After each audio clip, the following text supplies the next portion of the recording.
practice. We got full round of batting practice in for about an hour, worked on some of this amazing stuff that try to prepare for Kentucky because they do a lot offensively. They lead the SEC in stolen bases, hit by pitches, creating an offense, first, third variety.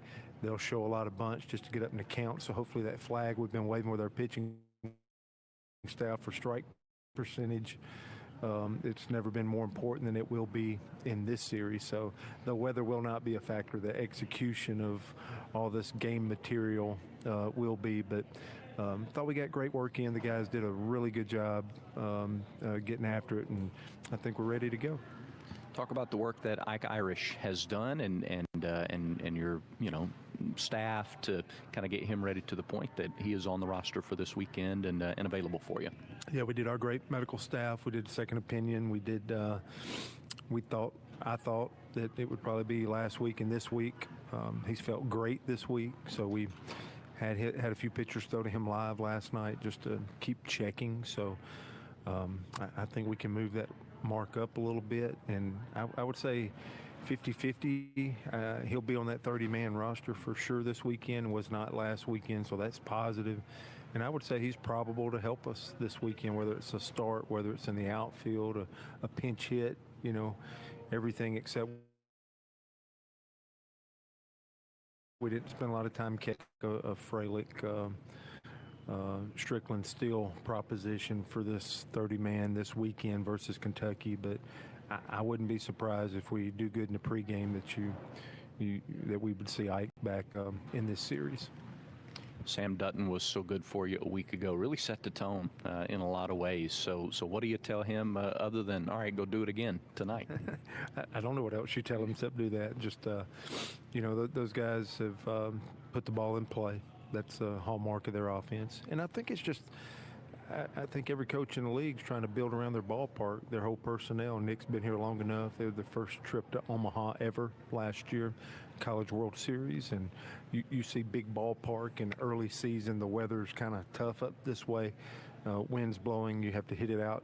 It takes you 2 balls to hit it out. It's just a lot going on. So the strike zone, don't move. I don't think they're leaning elbows and legs out over the plate to get hit by pitches, but they're not giving up an inch. The value of the count being positive in the count to their side.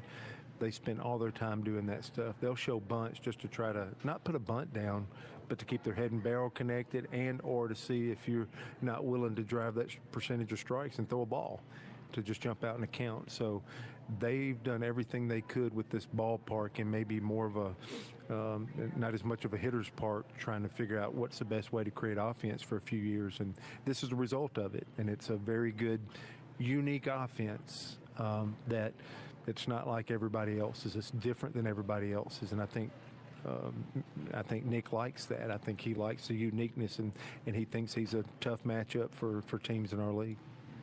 On the other side of things, teams are hitting .205 against Kentucky this year, against their whole staff. What do you need to do to have some success at the plate against this starter and in general against this team? Yeah, do it together. Just keep bunching up, trying to link up. And, the last couple of games we've had a couple of big swings by guys, which has been huge for us. But we got to be able to pitch competitively. We were competitive last week, but there's still another step. Figuring out our bullpen is still not there. I thought last week our opponent's still trying to do the same thing, so I think that's normal. Kentucky pitched it last year. They got another good group that's pitching it good.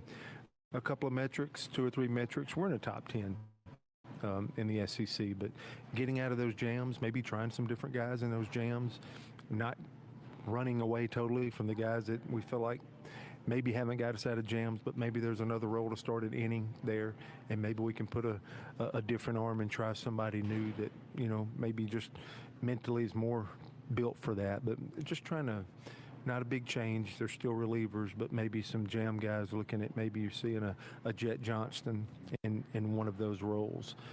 You're just seeing a couple of different people in those roles. A Tilly coming in the middle of the inning instead of starting an inning, and maybe a Carlson, an Armstrong, some of those guys maybe starting innings. So we have a good connected group. That's what I like about our team. So if we can do some things like that and talk about it, which we have the last 3 or 4 days, maybe that gives us a different look to help us wiggle out of some of these jams and, try to go lower.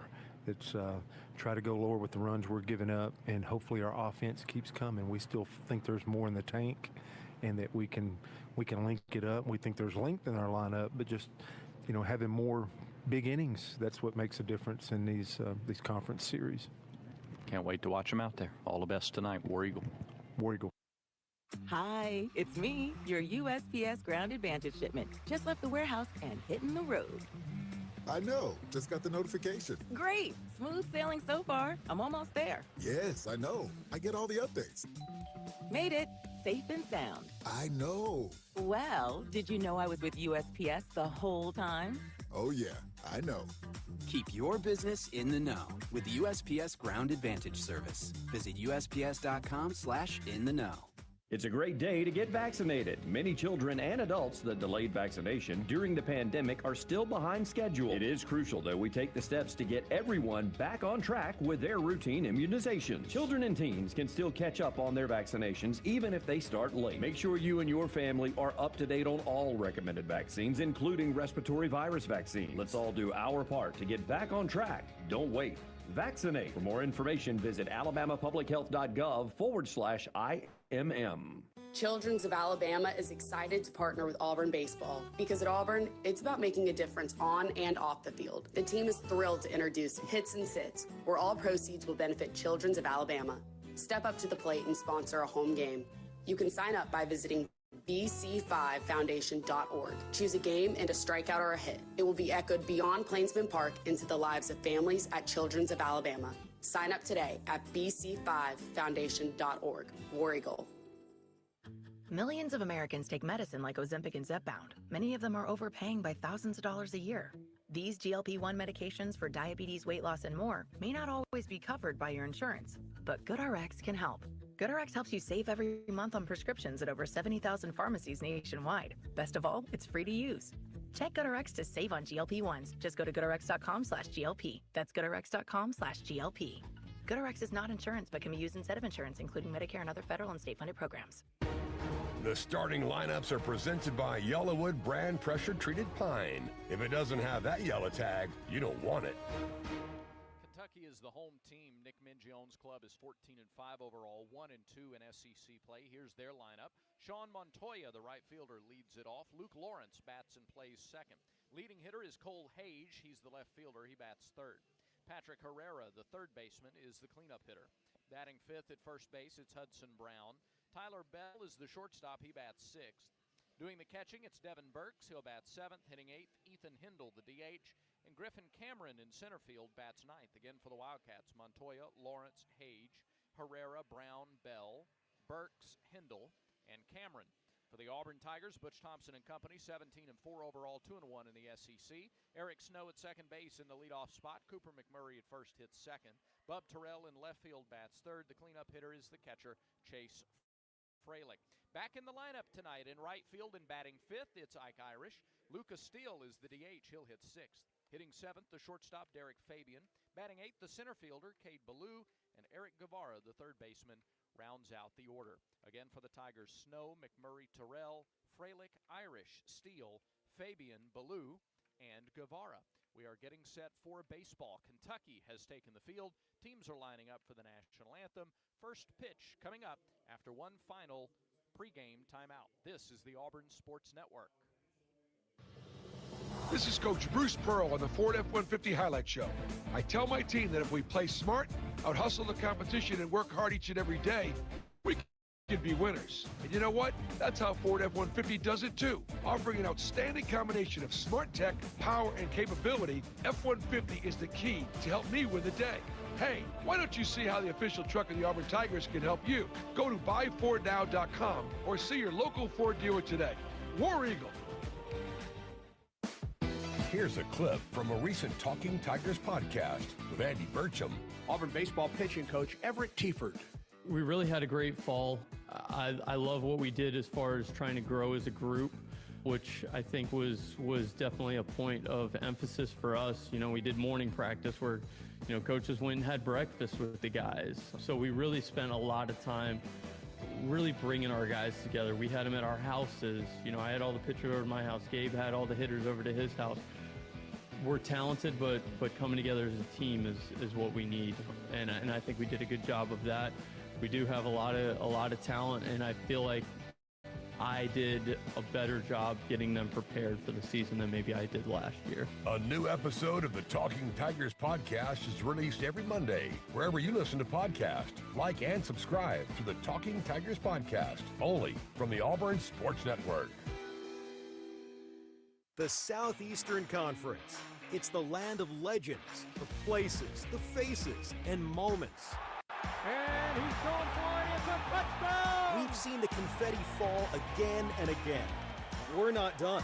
It's time for the next generation to make their mark and go from 14 deep to 16 strong.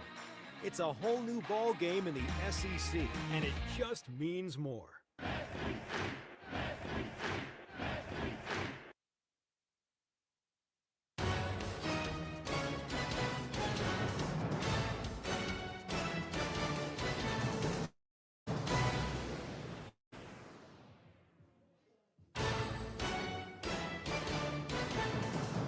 Exclusive play-by-play coverage of Auburn baseball is brought to you by the Alabama Department of Public Health. Don't wait. Vaccinate. Protect yourself and others by staying current on all recommended vaccines. Cook's Pest Control, keeping your home and business safe from pests and termites since 1928.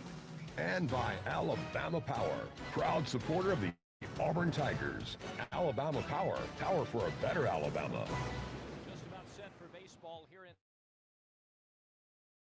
Lexington. Defensively, Kentucky has Cole Hayfield, Patrick Herrera at third, Tyler Bell at short, Luke Lawrence at second, Hudson Brown at first, Devin Burks is the catcher, Nick McCoy does the pitching. McCoy is a senior from Carlisle, Iowa, and a transfer from South Dakota State.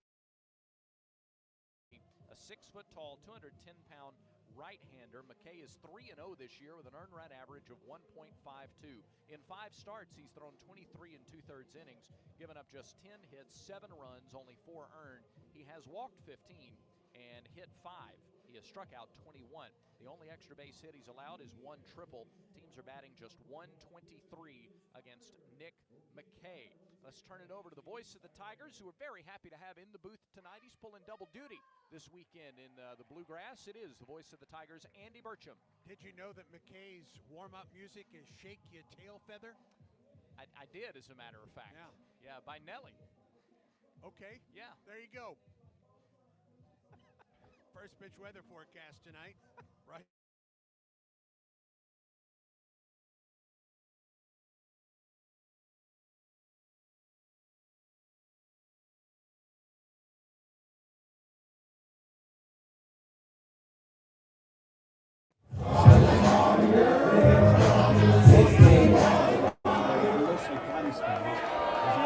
Steps into the box against McKay. The first pitch is a fastball that misses outside for ball 1. Umpires tonight: Jeremy Dupree behind the plate, Mark Winters at first, Zach Nett at second, and James Ainsworth at third. The pitch.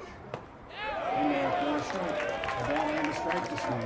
Batting .361 on the campaign, 4 homers and 16 runs.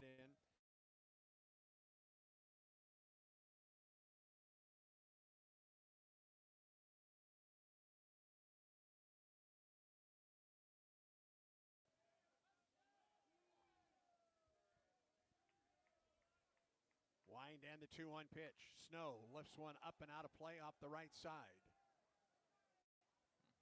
And that actually it fell into play. Wow.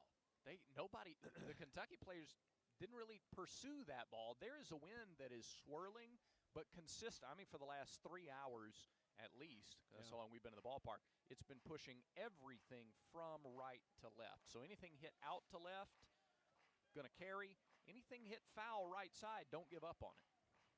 2 balls and 2 strikes to Snow, just the start of things at Kentucky Proud Park. First of 3 between the Tigers and the Wildcats, the 2-2. Snow fouls back the fastball at 93. And that is the predominant pitch from McKay. He is a fastball pitcher. He's got a regular 4-seamer. He's got a cutter. He's got a slider and curveball, but he doesn't throw those for as many strikes. 2-2. And it hits Snow. Came inside with the off-speed pitch. at 75, and that's the way the series opens. He just has trouble throwing the off-speed stuff for strikes. And, I mean, we've seen it there. That's the 6th batter that he's hit this year. He's hitting a batter every 4 innings or so. And here's Cooper McMurray, the Auburn first baseman, batting .385 with 6 homers and 24 runs batted in. Snow at first, 0 of 1 in stolen bases. Kentucky goes to the shift on the right side of the infield. The pitch, and McMurray takes a fastball in there for a strike. So if you can lay off those breaking balls early in the count and force him into a little more fastball. Now, one of the other things he's done well, he gets rid of the ball quickly. Snow gets his lead at first, the 0-1. McMurray to the right side. Second baseman goes to a knee. Throws to first to get McMurray. Snow gets to second on the play, 1 out. Well played by Lawrence. Looks like a guy who's familiar with this turf field here in Lexington. Played it well, timed his slide perfectly, and Snow broke immediately, and the fact that Lawrence had to go to his left and go down to get it, he really only had one choice there. It's a Kentucky team that on this turf field predominantly fields .972. All right, here's Bub Terrell with Snow at second base and 1 out, and the Auburn first, the stretch and the pitch. And it gets by the catcher. Slider in the turf, and it's a wild pitch charged to McKay. And a ball and no strikes to Bub Terrell, batting .318, 3 homers and 13 runs batted in for Bub.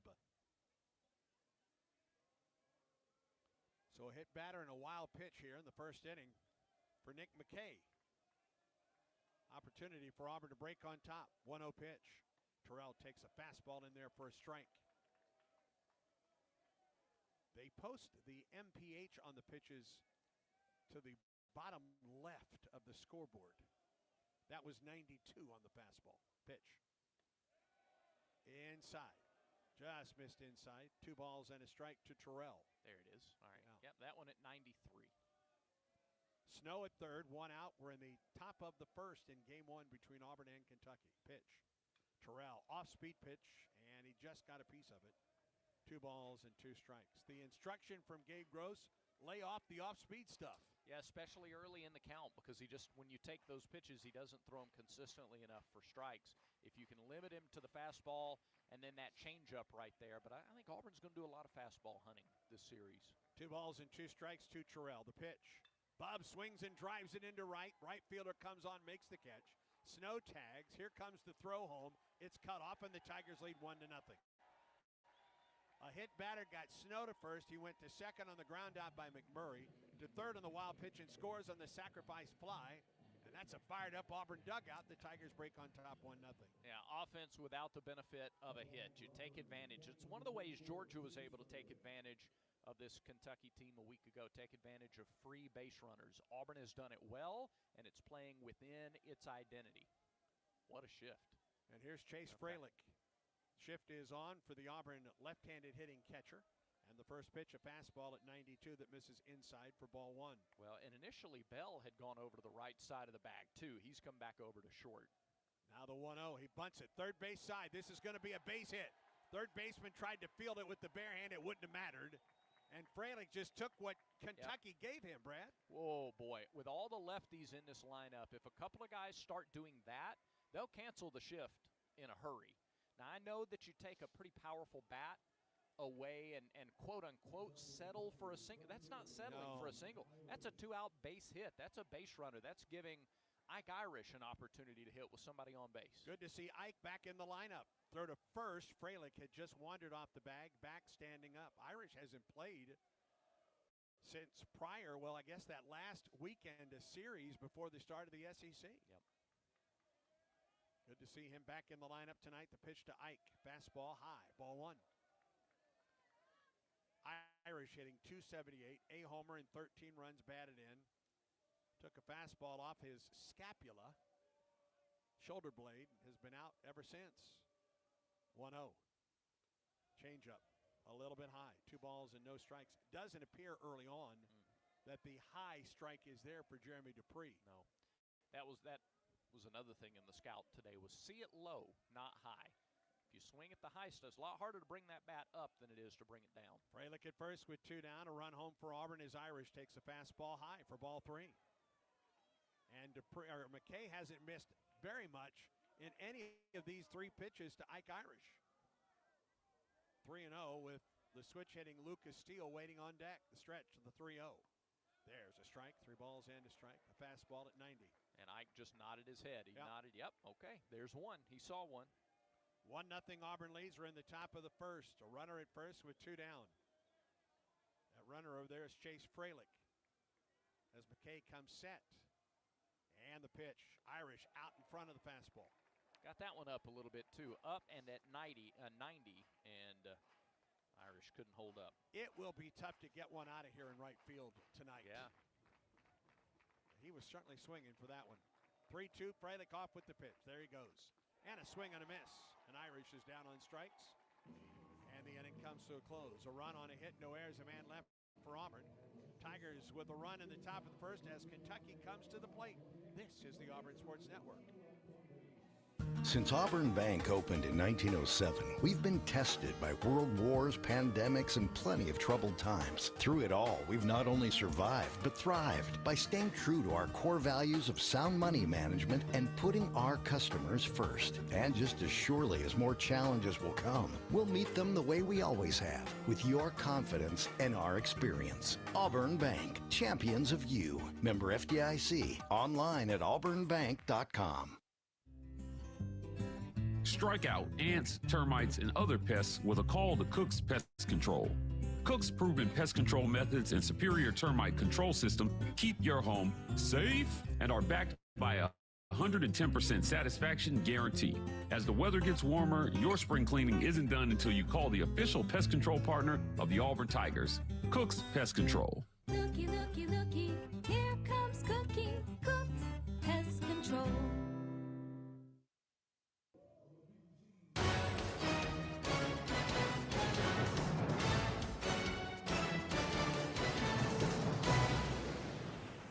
Gets a run on 1 hit in the top of the first, so Sam Dutton pitches with a 1-0 lead. Kentucky will send Montoya, Lawrence, and Hage to the plate. Against this Auburn defense, Bub Terrell is in left, Kate Ballou is in center, Ike Irish is in right, Eric Guevara is at third base, Derek Fabian at short, Eric Snow is your second baseman, Cooper McMurray at first, and Chase Fralick back there behind the plate. He has caught every game since Ike went down with his injury, and with Ike back in the lineup, Ike is in right, and it's still Fralick behind the plate. Sam Dutton, the transfer from LSU, senior, 5'11", 199 out of Southside, Alabama.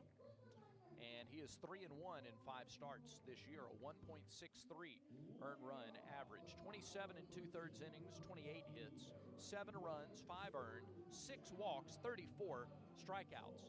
He has given up 2 doubles, 1 triple. That's 2 doubles, 1 triple. Given up 2 homers, and he's hit 1 batter. And teams are hitting .272 against Samuel Dutton. Sean Montoya will lead it off, the right fielder, batting .314, a homer, 11 runs batted in. The pitch on the way from Dutton is a fastball in there for a strike.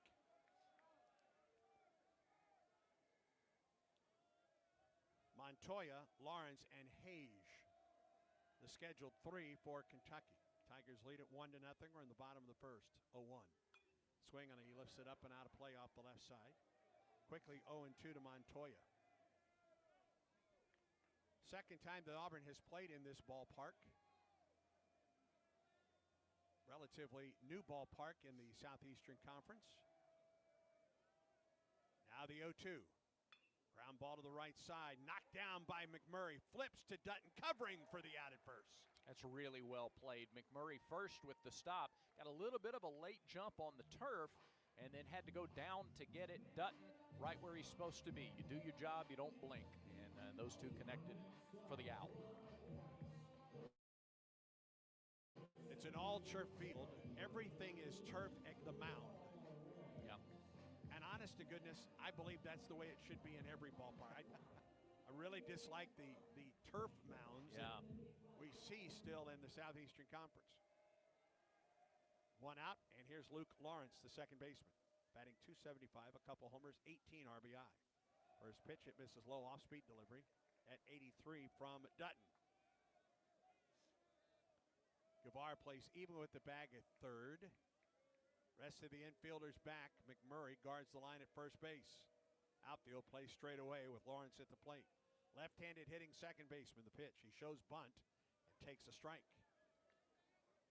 Coach Thompson talked about that in our pregame visit, that they will sometimes show bunt just to try to coax a ball out of the pitcher or the umpire just to stay connected with the bat or just try to throw you off. 1-1. The inside, 2 balls and a strike. I thought that was a better pitch than the one that was called a strike. 1-0 Auburn leads it. We're in the bottom of the first. 1 out, nobody on for Kentucky.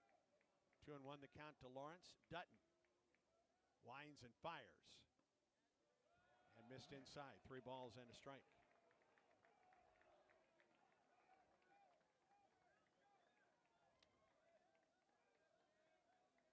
Only 6 walks this year for Dutton. Here's the 3-1 to Lawrence. Right down the middle for a strike. Fastball at 90 from Dutton, who does not wear sleeves tonight. Just noticed that too. Yeah. He is the only Auburn player not wearing sleeves defensively right now. Here comes the 3-2 to Lawrence. Chopper to the right side. Tough play. To the second baseman, flips with the bare hand, safe at first. McMurray immediately goes to the ears, wants a review. My goodness, what a play. Dutton couldn't get to the ball. It was a very softly hit ball to the right side. Snow charged, field through with the bare hand. Fielded in, through with the bare hand.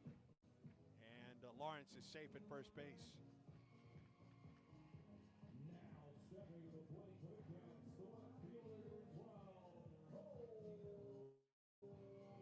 Looked like McMurray kept his foot on the bag. That shouldn't be a problem for Auburn. Yeah. Are we getting a review? Yes. Replay reviews presented by Jackson Services. Time to review your home's heating and cooling system. Choose Jackson Services. Comfort you can count on.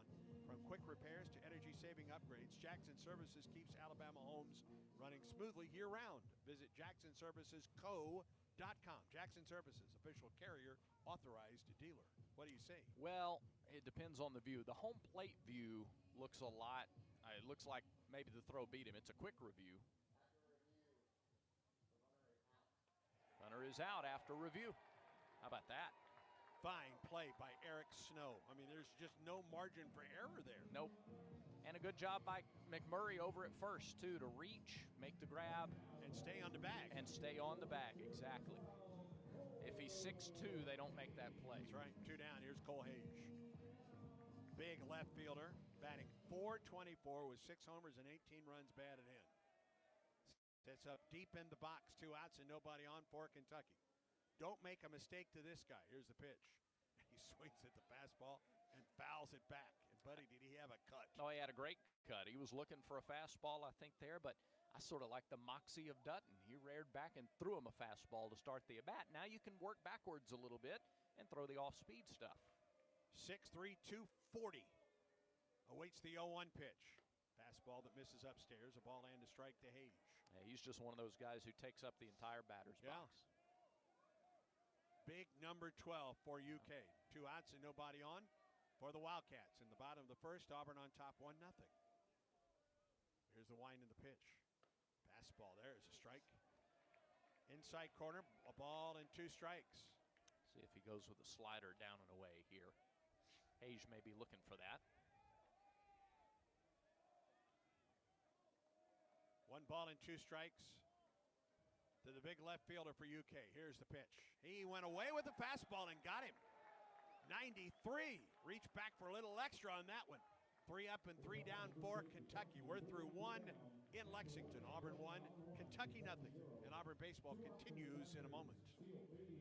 It's a great day to get vaccinated. Many children and adults that delayed vaccination during the pandemic are still behind schedule. It is crucial that we take the steps to get everyone back on track with their routine immunization. Children and teens can still catch up on their vaccinations even if they start late. Make sure you and your family are up to date on all recommended vaccines, including respiratory virus vaccine. Let's all do our part to get back on track. Don't wait. Vaccinate. For more information, visit alabamapublichealth.gov/IMM. I like what I like, and I do what I want. If what you like is getting the highest payouts, getting the most free play, and finding more of your favorite games all on a spacious upscale gaming floor? Then Wind Creek Wetumpka is your kind of fabulous. No matter what fabulous means to you, you'll find it here. Wind Creek Wetumpka. Gambling problem? Call 1-800-GAMBLER.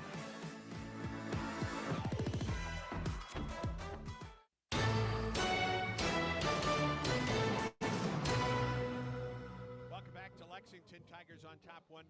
Auburn comes to the plate in the top half of the second in today's second inning. Brought to you by Southern Union. There's a new path to the Plains that runs through Southern Union State Community College. Moves seamlessly to Auburn to complete a bachelor's degree in selected programs by taking courses at Southern Union and Auburn concurrently, all at Southern Union's tuition rates. That's the key. Let Southern Union put you on a path to the Plains.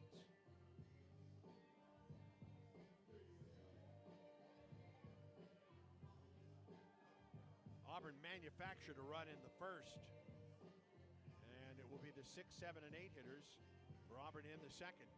22 pitches in the first inning for McKay. And Lucas Steele will lead it off for Auburn. Switch hitting Auburn DH tonight. That's left-handed against the right-hander McKay. Lucas hitting .300, a couple homers, 15 runs batted in, including a grand slam Tuesday against Alabama State. And the first pitch, off-speed delivery in there for a strike from McKay. Steele, Fabian, and Ballou for Auburn. The pitch. Swing and a drive. Deep into right, into the wind. The wind does not matter. That is into the bullpen. Third home run of the year for Steele. And the Tigers lead 2-0. Lucas Steele is red hot of late. This is why Auburn wanted him to come in and join this lineup. Transfer from Sanford. Listen to the crowd, by the way. That's a lot of Auburn people here making some noise in Lexington, and Steele was hitting the ball really well in BP today. Gabe Gross had a lot of encouraging things to say. Lucas was loose and talking about how it was carrying to left. Here's Derek Fabian, first pitch. Fastball in there for a strike from McKay, 0-1. Steele just made it carry to right. He sure did. Regardless of the wind. He hit it to the back of that bullpen, too, out there. And Fabian lays off the off-speed pitch a little bit up. 1 ball and 1 strike to count. That's the first home run McKay has allowed this year. Well, it was a no-doubter. 1-1. Fabian drives one to center. Cameron in and to his right makes the catch. 1 out. Kentucky, as a staff, gave up 11 home runs to Georgia last weekend. Now, at their ballpark, sometimes, those numbers can get inflated. And that's where Auburn goes next weekend. Right. But that was something that burned Kentucky in that series a week ago. Here's Cade Ballou, Auburn center fielder, batting .300, 3 homers and 13 runs batted in. Shift is on. He shows bunt and takes it high. Now the shift is on, but the third baseman is where he typically is. Yeah, that's the adjustment then that Kentucky made to Fralick bunting for a hit against the shift last inning. Right. 1-0.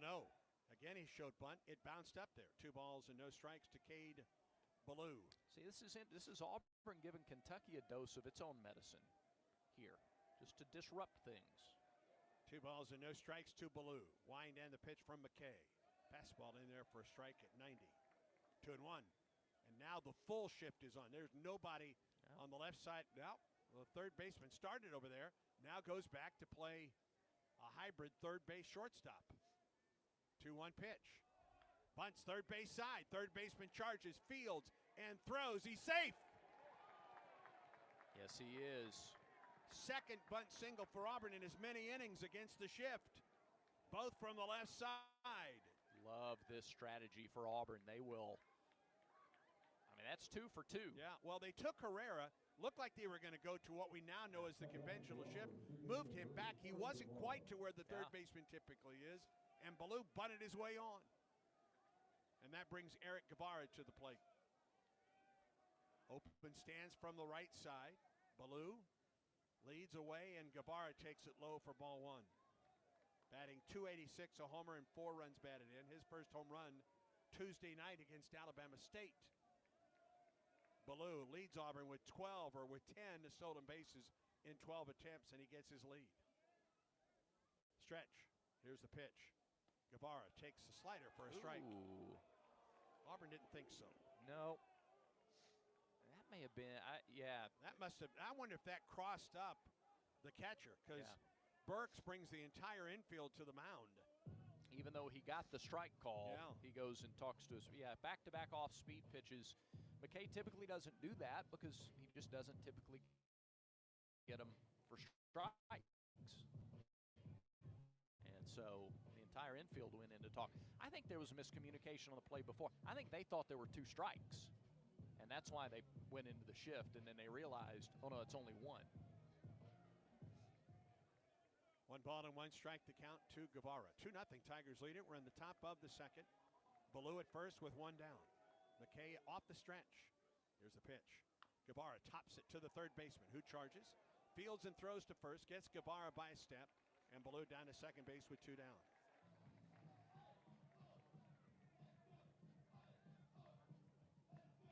And now back to the top of the order for Eric Snow. So in 2019, this park, they were still playing in the old ballpark in 19. Cliff Hagan Stadium. Got a game snowed out that series, We sure did.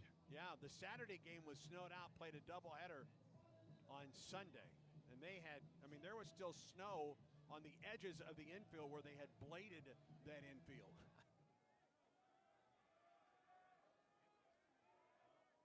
Runner at second base is Ballou. 2-0 Auburn, 2 down. First pitch to Snow. Upstairs, ball 1. Second time through. Let's see how Auburn responds against the starter. They didn't do too bad the first time. 3 hits, including a homer. Ballou gets his lead at second. McKay checks him. And the 1-0. Strike call. A ball and a strike to Eric Snow. Hit by a pitch. He scored in the first. Went to second on a ground out to the right side. To third on the first wild pitch of the year by McKay. And scored in the sacrifice fly by Bub Terrell. Now the 1-1 in the turf. You could say in the dirt. I think everybody would. I'll catch myself all game long. 2-1. I think the entire audience will forgive you if you say in the dirt. 2 balls and a strike to Snow. Got a big hole in the right side of the infield right now. Second baseman shades up the middle of the pitch. Snow hits it to the shortstop. 2 hops and a short hop to Bell, who throws to first, and the inning is over. A run on 2 hits, no errors, a man left. We go to the bottom half of the second in chilly Lexington. Auburn 2, Kentucky nothing. This is the Auburn Sports Network. Big eating in Auburn and Opelika means Big Mike's Steakhouse. Famous for high-quality steaks cooked to perfection on an open-fire grill served in a relaxed, rustic atmosphere. It's happy hour at Big Mike's every Wednesday and Thursday from 4 to 6 and half off select appetizers, draft beer, and well drinks. And don't forget, a Big Mike's gift card will always be the perfect gift for Big City Steak in your hometown. It's Big Mike's Steakhouse in Auburn at Shiggjerd Parkway and Wire Road. For 70 years, Max Credit Union has been more than just a financial institution. We've been a part of your community, your milestones, your dreams. At Max, you're not just a customer. You're a member, a neighbor, a friend. So as we celebrate 70 years of trust, service, and financial growth, we want to say thank you. Thank you for choosing Max, and thank you for letting us be a part of your journey. Max Credit Union, 70 years strong and just getting started. Federally insured by NCUA.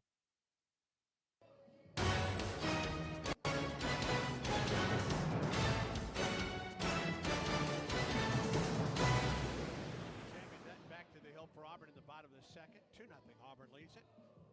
Solo home run in the top of the second by Steele, giving the Tigers the 2-run advantage.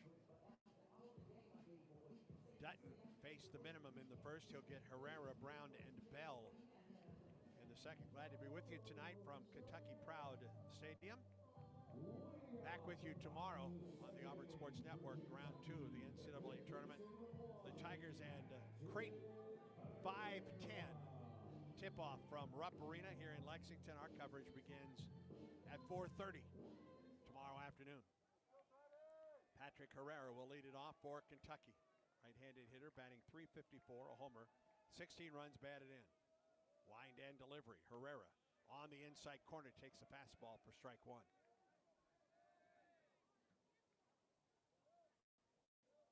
Throw back to Dutton, off his glove, and he retrieves it back into the left of the mound. Wind continues to blow out of here to left. 0-1 pitch. Swing and a line drive, base hit up the middle. Got a fastball. And a runner at first to lead off the second for Kentucky as we pause 10 seconds for station identification on the Auburn Sports Network.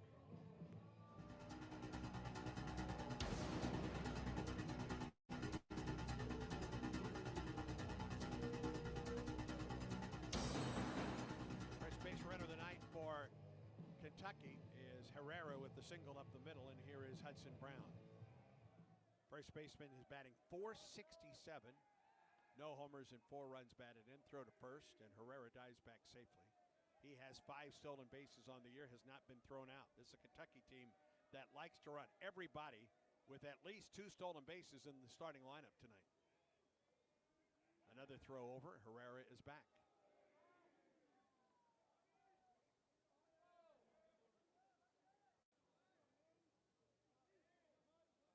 Brown, 6'6", 220-pound left-handed hitter out of Olive Branch, Mississippi. Another throw to first. And Herrera is back.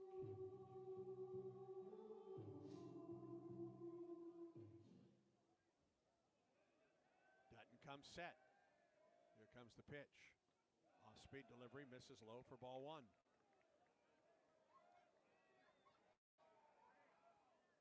Auburn on top 2-0.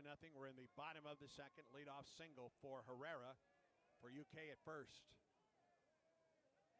Extends that lead just a bit at first base as Dutton comes set just above the belt. Another throw to first, runner back. And the smattering of Kentucky fans gives Dutton the business for those 4 throws to first base. He comes set. Here comes the pitch. Swinging a ground ball, first base side, it's foul. Backhand stab by McMurray, but in foul territory. A ball and a strike to Brown.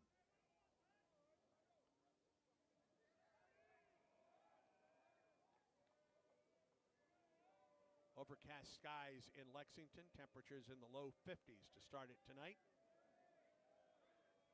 Folks hopefully bundled up as they've come to the ballpark tonight. Another throw to first. This was closer, but Herrera is back safely.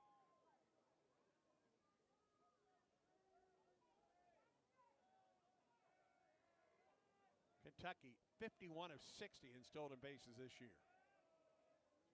Stretch in the pitch. Just a bit high and outside. 2 balls and a strike to Brown.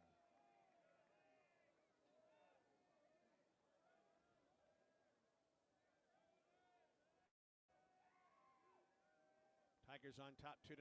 Kentucky with a runner at first and another throw to first. Herrera is back. Herrera's 5 stolen bases.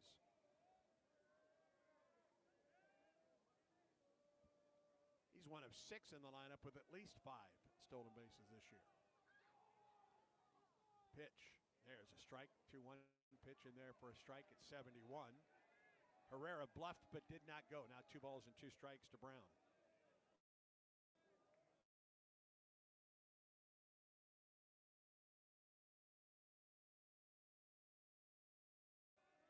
Dutton glances over his shoulder. Shakes off a sign, throws to first, dropped the ball. And that's a balk. He simply dropped the baseball. And it's a balk, and Herrera goes to second base.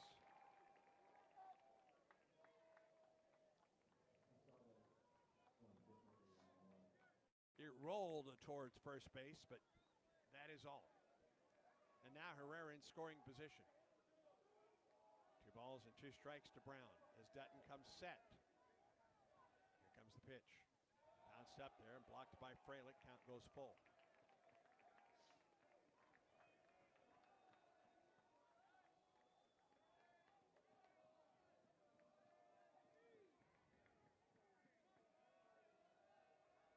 A leadoff single for Herrera. He's at second. He was balked there. Now 3-2 the count to Brown. Stretch and pitch. Brown lines it through the left side. It's a base hit. Herrera started back to second base. He'll be held up at third. And Kentucky has runners at the corners and nobody out here in the second inning.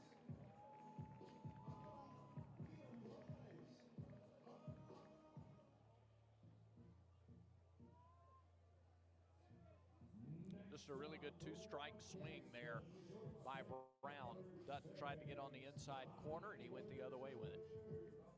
Here's Tyler Bell, the shortstop, batting .300, 3 homers, and 20 runs batted in.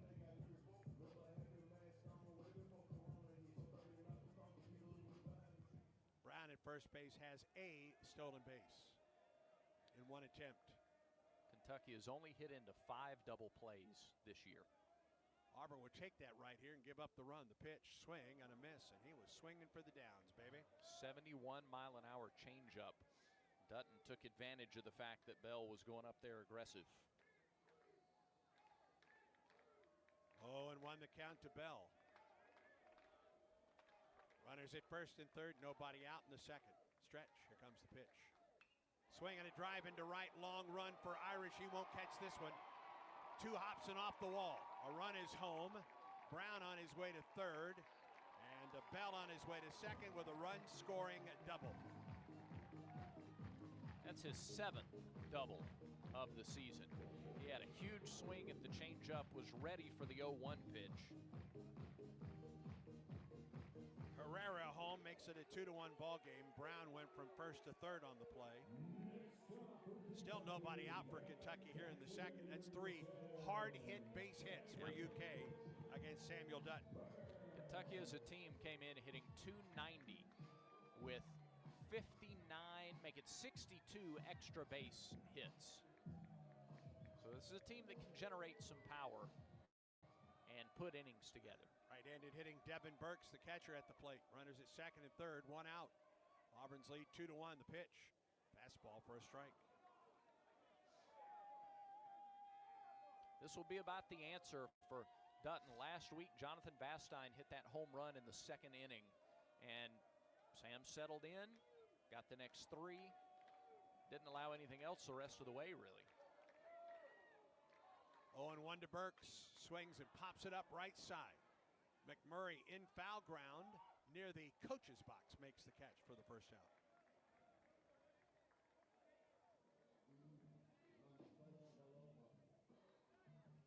There's 1.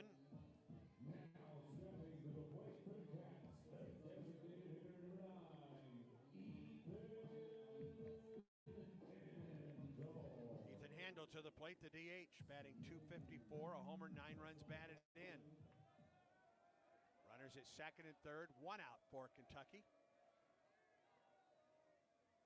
Dutton trying to work out of a jam here in the second. Stretch and pitch. In there for a strike. Fastball, a little bit elevated at 92. Back-to-back hitters. He started with a fastball for a strike. He went off speed and got Burks up under it the last at bat. Bell leads from second, Brown from third. 1 down in the bottom of the second, the pitch. Same spot. Fastball, strike 2. Went right back to the fastball. Sure did. Handel crowds the plate from the right side. Dutton ahead of Handel. No balls and 2 strikes. Does he go away with something off speed here? He comes set, the pitch. Fastball high and away. 1-2.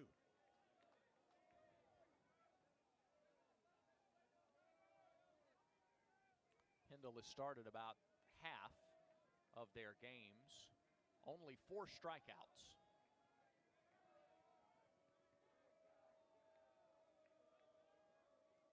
Ball and 2 strikes to Handel. The stretch by Dutton in the pitch. Swing on a fly ball into center. To his left now, Ballou makes the catch. Runner at third tags, and he will score. The throw comes into third, and we're tied at 2.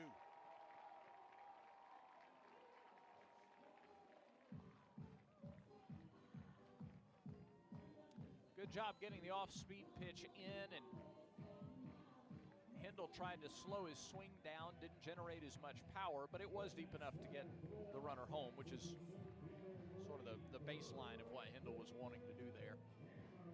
And we got a brand new ball game in the second. Yeah, game tied at 2. 2 outs, a runner at second base.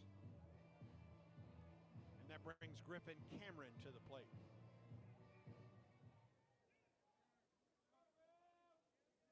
Runner down at second base is Tyler Bell. 5 stolen bases. Don't forget about him down there. Dutton off the stretch. And the pitch. Cameron sends one up the left side and out of play.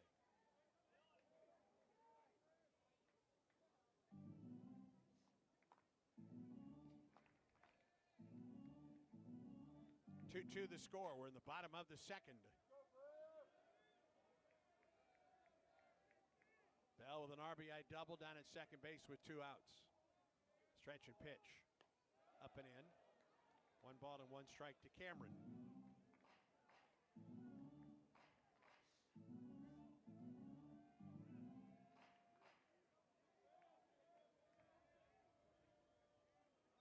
Stretch by Dutton. Now the 1-1. Off speed. Ooh, just must have missed outside. Well, that's a good looking pitch. Certainly had the batter fooled. Yeah. 2 balls and a strike to Cameron. Just his 5th start. So Nick Mingione is doing some different things with his lineup. Dutton stretches and pitches. Chopper to the right side. It's a foul ball. 2-2 to Cameron. 3 straight base hits, a pair of singles and a double, and all hit well by Kentucky to open the inning.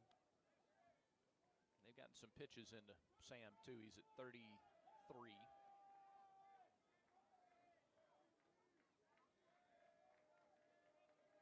A big sigh now comes set for Dutton. Pitch on the way. Foul tip off the glove of the catcher. 2 balls and 2 strikes.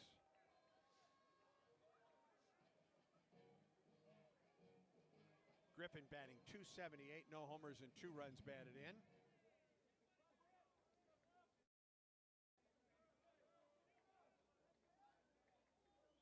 Left-hand hitter against the right-handed pitching Samuel Dutton.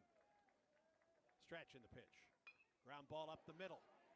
Fabian ranges to his left and makes the throw to first for the out. The inning is over. Auburn had him shaded up the middle and it paid off.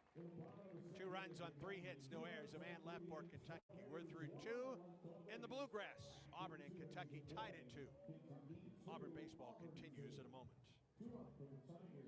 Welcome back to the Ford F-Series Highlight Show. I've seen a lot of basketball, and I can tell you that to stay on top, you're going to adapt, stay focused, and innovate. That's what wins championships. That's how Ford F-150 and the Ford Super Duty stay at the top of the truck game. For 47 consecutive years, Ford F-Series has been America's #1 selling truck because they deliver what you need to win the day. For the latest offers, go to buyfordnow.com or see your local Ford dealer today. Tell them Coach Pearl sent you.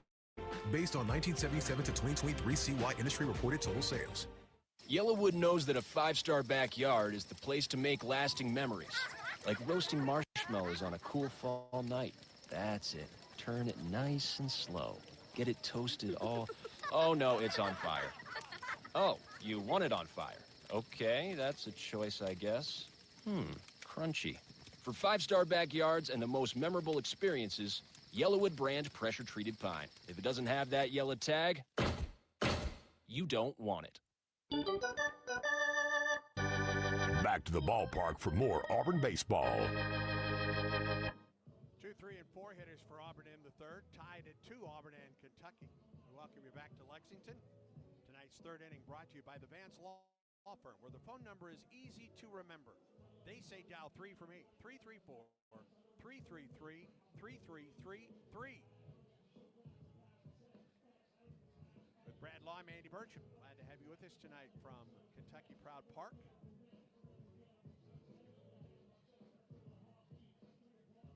Chilly but manageable. Yeah, right now. Yeah, right now. This is the only night game scheduled this weekend against Kentucky. Yeah. May have to dodge some raindrops on Sunday. Yeah. But that's a TV game, so going to play it, by golly. They're probably going to try to play it. Here's Cooper McMurray to lead off for Auburn. First pitch, fastball in the outside corner to McMurray. Grounded out to the second baseman in the first inning.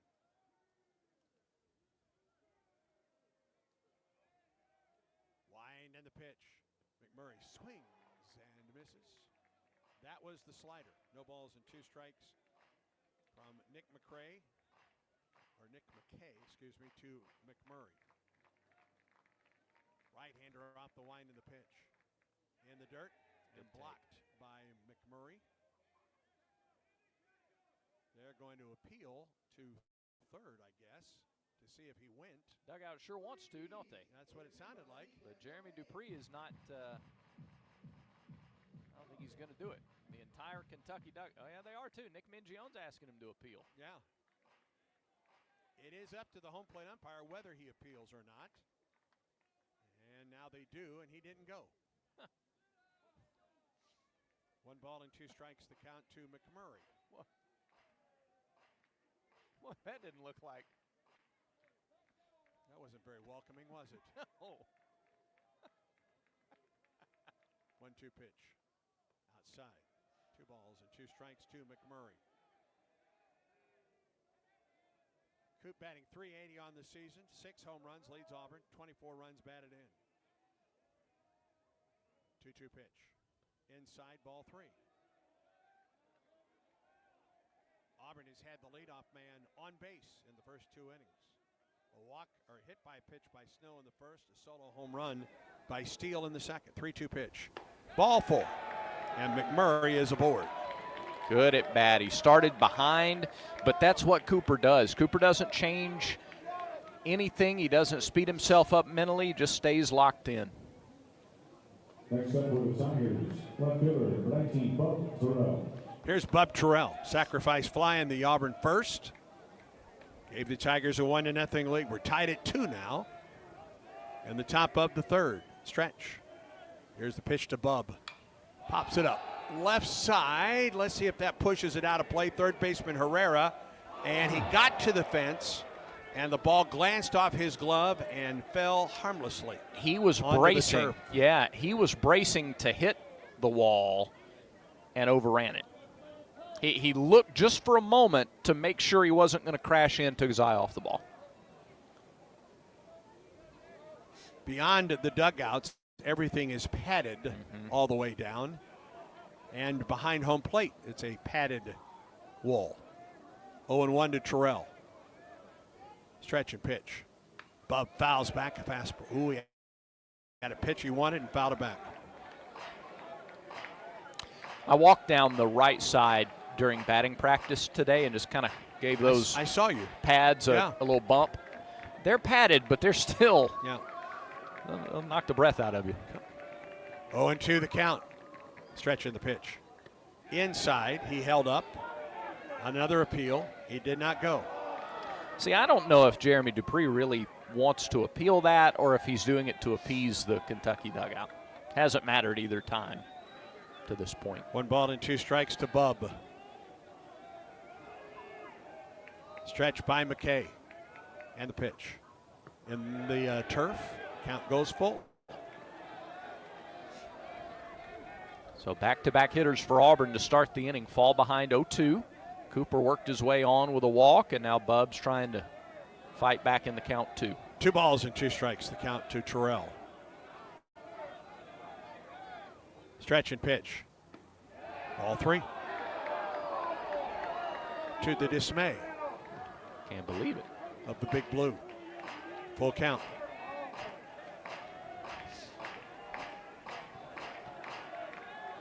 McMurray at first does not have a stolen base. What Auburn think about sending Coop? He gets his lead. 3-2 pitch. Terrell fouls it off. Nice swing at a changeup at 80. Good pitch, and he spoiled it. And Auburn getting some pitches into McKay now. Unofficially, 50 pitches already for McKay. Another 3-2. Terrell fights off another one. This fastball was up and in, and he fought it off the left side out of play. I like the way Auburn's battling at the plate, Brady. Yeah, me too. On a high fastball at 91, that got in really deep before Terrell got his. That shows you the quick hands that Terrell has. McMurray with the lead at first. And another 3-2 pitch to Bub Terrell. Strike 3 call in the outside corner. It's a good pitch. And Bub knew it. He just turned around. He didn't turn to walk to first base. He turned right toward the dugout. That's a tip of the cap pitch by McKay. First strikeout, make that second strikeout for McKay. And here's Chase Freilich. On replay, it could have been a little out. No, it was outside. But Burks said that's where he set up. He didn't move his mitt at all. He hit his spot. Here's Freilich, the pitch to Chase. Right down the middle for a strike. A bunt single for Freilich against the shift. They have the third baseman basically in his spot, maybe a little further off the line. Throw to first, and McMurray is back. He has a really quick move over to first. 2-2 the score. We're in the top of the third. A runner at first, one out for Auburn. 0-1 the count to Freilich, the pitch. Strock drops in there for strike two.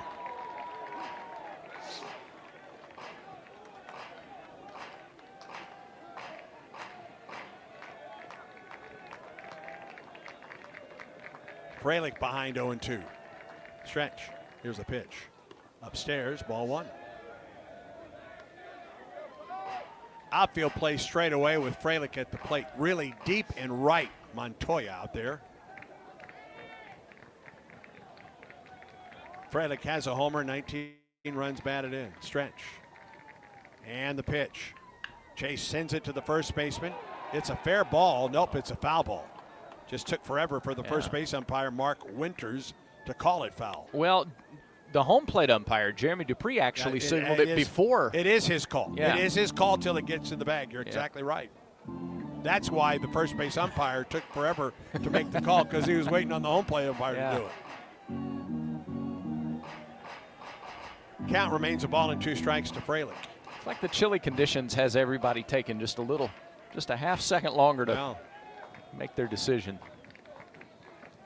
McMurray with the lead at first. 1-2 the count to Freilich. Stretch and pitch. High and away. 2-2. He has gotten ahead of all in this order. McMurray, Terrell, and Freilich in this inning, 0-2. Bub and Cooper both worked it to a 3-2 count. The count is 2-2 right now to Chase Freilich. Stretch by McKay. And the pitch. Upstairs, ball 3. Off-speed delivery. Hard to lay off that. I mean, it's almost 20 miles an hour different coming in. And another full count now to Freilich. Stretch. Here's the pitch. He did not go. Pitch was outside. Freilich works a walk. Second walk of the inning. Those are a couple of terrific at-bats by Freilich in this game. The bunt single against the shift, just to take what they give you, and then to work back from an 0-2 count and draw the walk, and a couple of really tough takes in that sequence, too.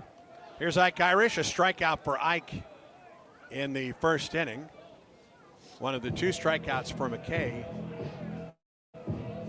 And I think it's Dan Rozelle, the pitching coach, coming out to the mound. And that's going to get the bullpen active, it appears. Some guys are at least heading that way.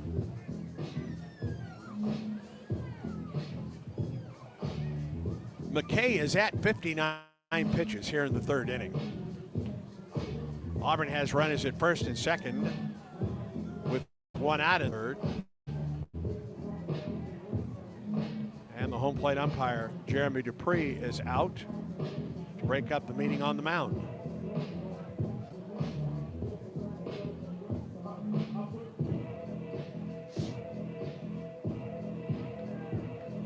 First and second for Auburn with 1 down, and Irish to the plate for the Tigers.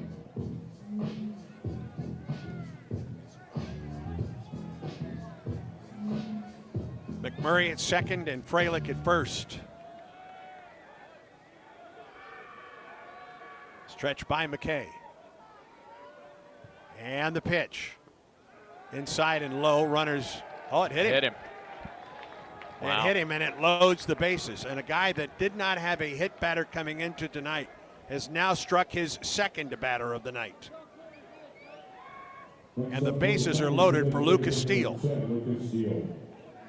who homered to lead off the Auburn second. And the pace in the bullpen will quicken for Kentucky. Wind and the pitch. Steele takes it off the outside edge, 1-0. This was a problem last week. And the reason that One of the reasons they gave up so many runs to Georgia is they gave up 11 home runs. But the second biggest reason was free batters. 1-0 to Lucas. Ball 2 inside. Both off-speed pitches to open the at-bat.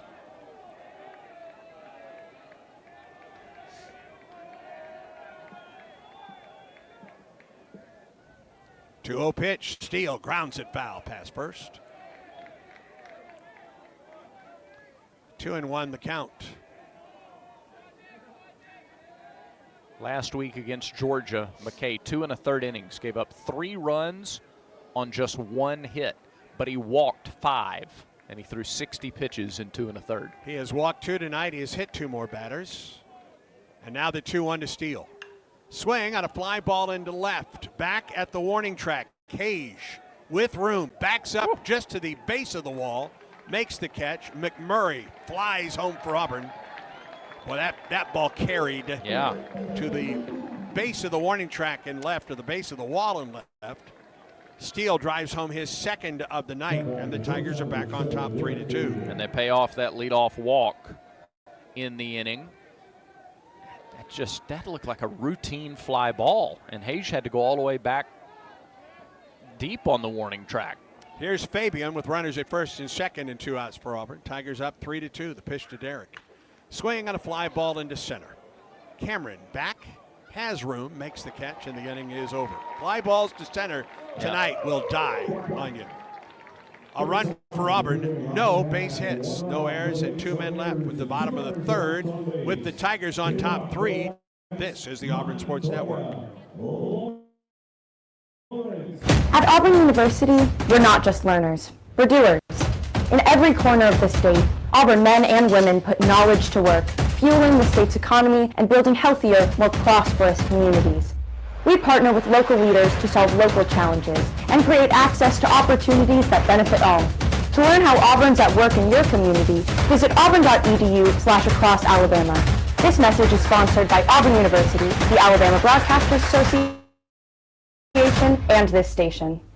Hey guys, it's Auburn baseball season again, and if you want to hit your next big event out of the park, then get Baumhauer's Victory Grill in Auburn to help with all of your catering needs. From team parties to tailgating or any big event you may have, Baumhauer's always hits a home run by making sure all of your logistics are covered, and you can just sit back, relax, and enjoy the big game. And if you need a place to host your party, come try Baumhauer's new covered patio. Give us a call to book your big event today. Baumhauer's Victory Grill, 2353 Bent Creek Road in Auburn. War Eagle.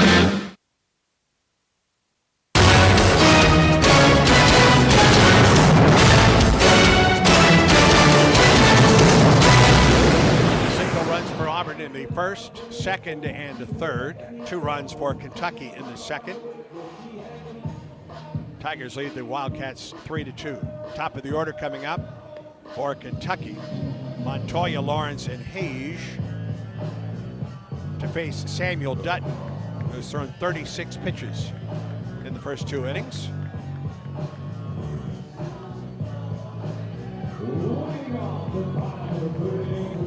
Montoya tapped out to McMurray on the right side, who went to a knee, made the play, and flipped to the pitcher covering in the first inning.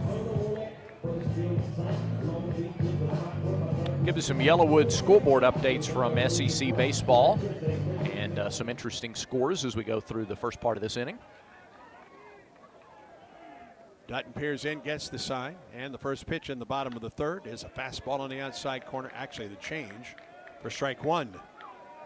In Gainesville, Florida and Georgia are tied at 4 in the bottom of the third.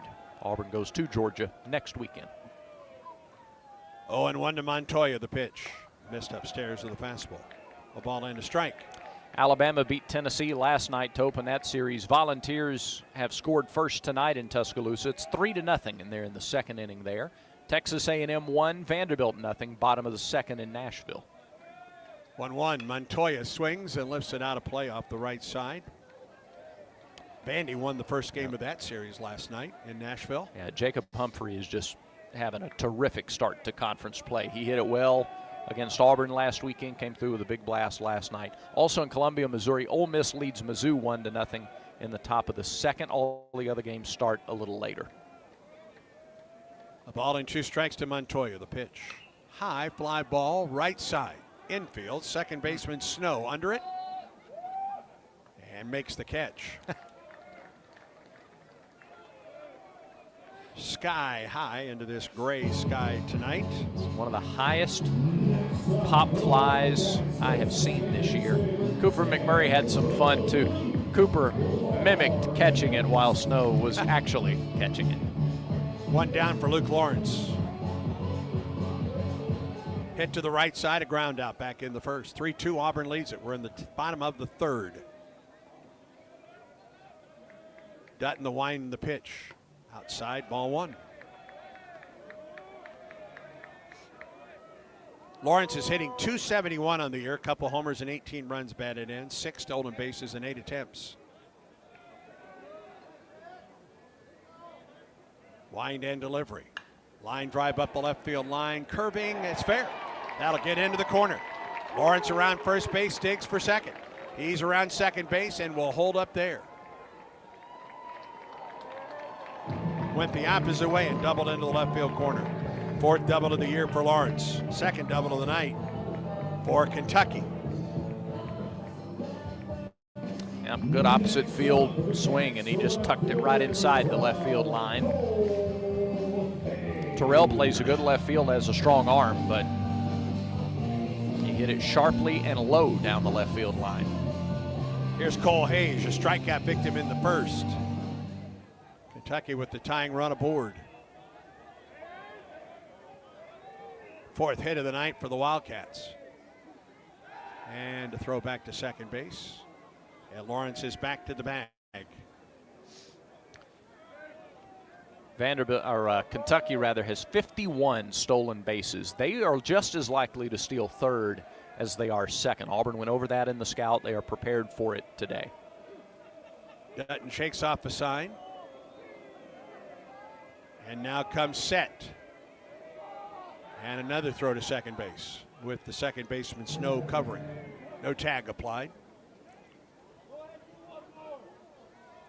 And Auburn could just be sending a message, not that they think necessarily that Hage is going to try to steal third, but just that we're on top of it. We're aware. Stretch by Dutton, the pitch. Hage lines it into right field. On 2 hops to Irish. Runner around third will be held there. And for the second straight inning, Kentucky has runners at first and third with less than 2 outs. And that's why Hage is such a good hitter. He just took it where it was pitched, outer half. He didn't try to blast it. He may have thought he could have gotten the run home with that hit. Here's Patrick Herrera. He led off the second inning with a single, came home to score. Average up to .367 with a homer and 16 runs batted in. Auburn on top 3-2. That lead is tenuous right now. Kentucky has runners at the corners. Stretch and the pitch to Herrera on the way. He shows bunt, takes a strike. Hage at first has 9 stolen bases in 11 attempts. He is the leading base stealer this year for Kentucky.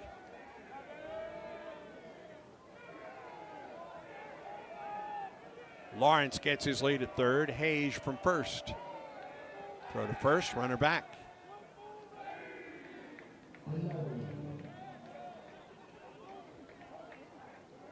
Pitch clock has begun. Batter isn't in the batter's box yet. Now he is. And it's a delayed steal. And Hage gets to second base without a throw. 10 stolen base for Hage.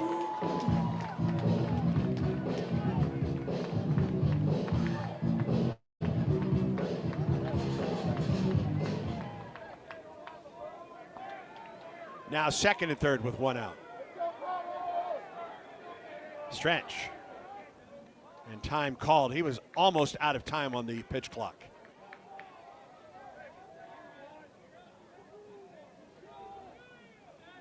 Second and third, 1 out in the third inning. Stretch in the pitch. Off the bat to McMurray. He'll go to the first base bag in time for the out. And Lawrence comes home to score. And we're tied at 3.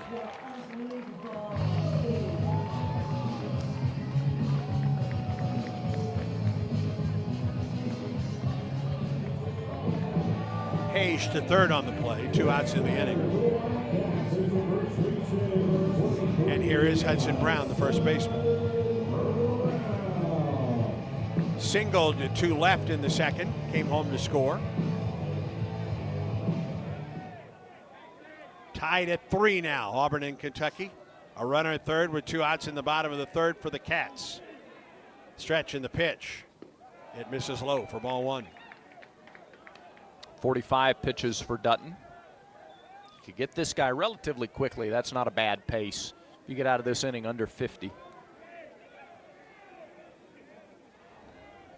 Dutton peers in, gets his sign, comes set. Now the 1-0. A little bit low, maybe inside. 2 balls and no strikes to Brown.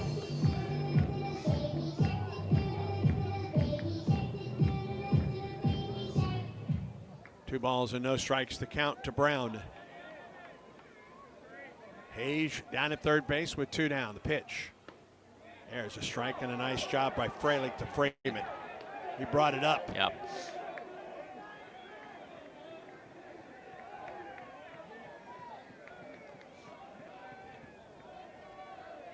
Two and 1 to Brown, batting a even .500 on the season. Stretch and the pitch. Same place, didn't get that call. 3-1. Cozy strike zone tonight. Tyler Bell in the on-deck circle, or they would have an on-deck circle. They don't have any circles here. He's on deck. Yeah. Stretch by Dutton and the pitch. And it hit him. It was going to be ball 4 anyway.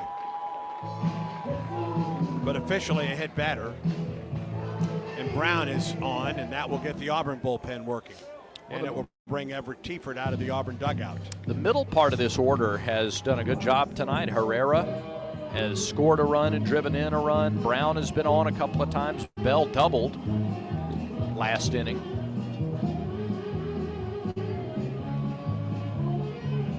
Kind of get the sense that this is one of those games going to be easy to be fully engaged the whole way.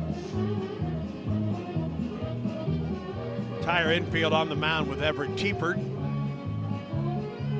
as Auburn's bullpen is now occupied.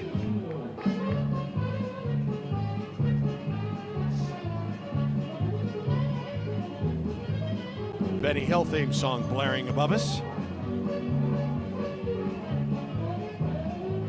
Don't even know who Benny Hill is, do you? Of course I do. What a, of course. Yeah. He was the host of the Benny Hill Show. Correct. There's Tyler Bell, who doubled home a run in the second. He bats with 2 outs and runners at the corners for Kentucky. The pitch. Strike on the outside corner with a fastball.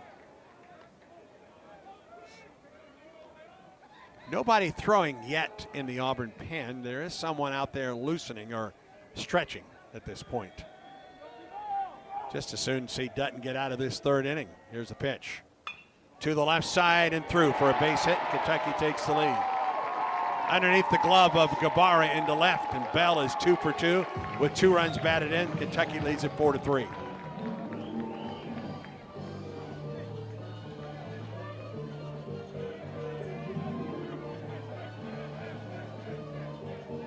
It's been about the leadoff hitters. I guess they got Lawrence on with 1 out, but they're doing a nice job of taking advantage, hitting with runners on base in this game.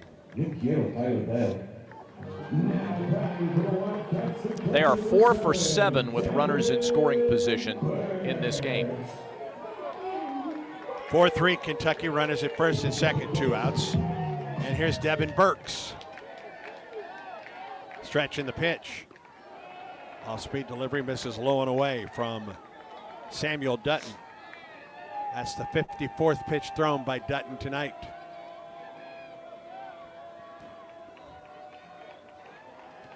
Brown at second and Bell at first. Dutton comes set in the pitch. Fastball away. 2 balls and no strikes.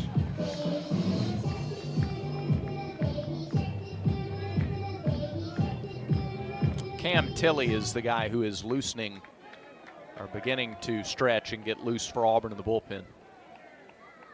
2 balls and no strikes to Burks. The pitch. Ground ball left side, nicely played by Fabian. Goes to third, gets the lead runner. And the inning comes to a close. 2 more runs home for Kentucky. On 3 base hits, no errors, and 2 men left. We're through 3 in Lexington. Cats lead the Tigers 4-3.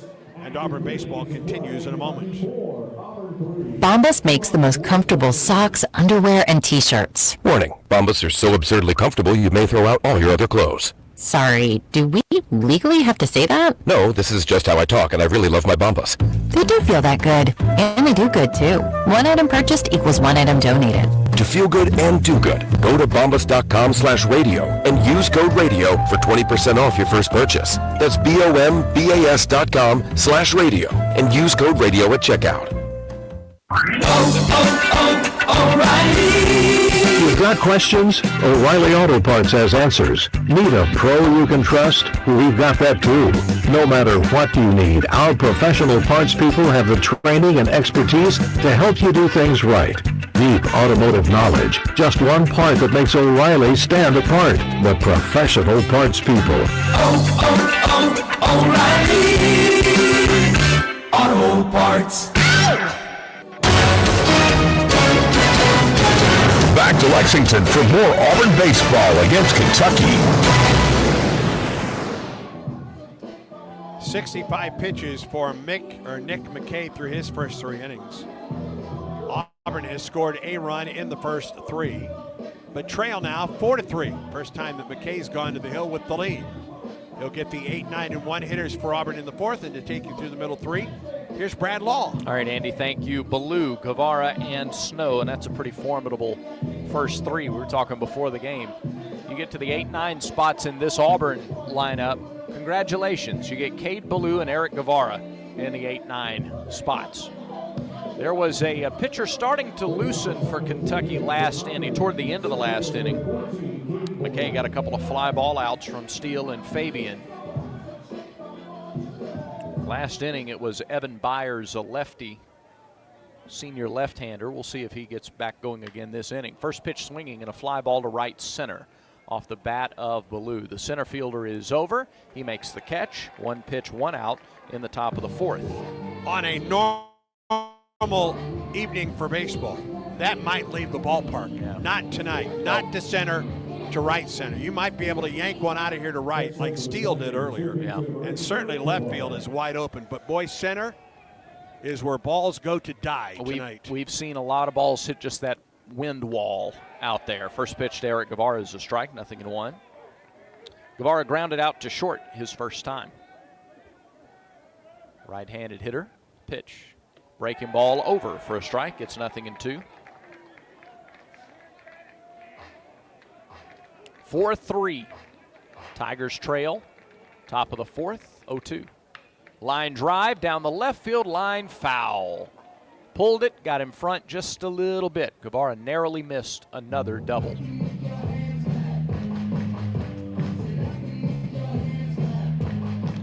Guevara this season with 8 hits, 6 of them are extra base hits, a homer and 5 doubles. Missed 3 weeks with an injury early in the season. Hamstring. Yep. After missing most of last season with a torn ACL. Makes the slow walk back to the right-handed batter's box.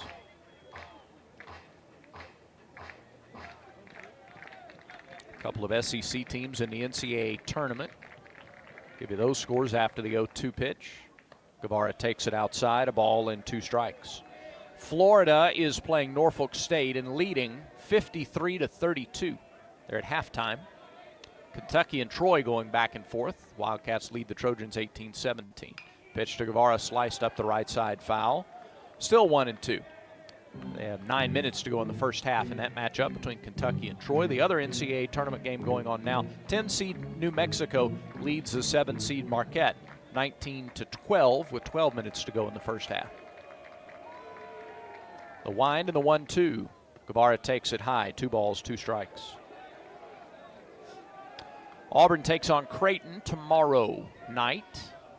That'll be a 5:30 Central airtime across the network. 2-2. Guevara swings and misses at a breaking ball. It was down. another strikeout for McKay, his third of the game. 2 up, 2 down in the fourth. Now here's Eric Snow with his third look at the Kentucky starter. 5:30 airtime tomorrow night. Tip-off set for 6:10 Central Time. Pitch to Snow, breaking ball high, 1-0. Snow was hit by a pitch and scored in the first inning. He's also grounded to short. Middle of the field is open, the wind and the pitch. McKay misses high and outside. 2-0 to Auburn's leadoff hitter.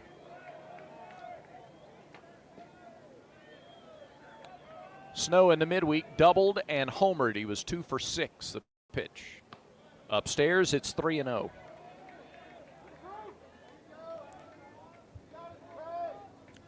Snow's run in the first inning, his 30th run scored this year. Far and away the most on the team. He's done his job at the top of the lineup. 3-0 pitch.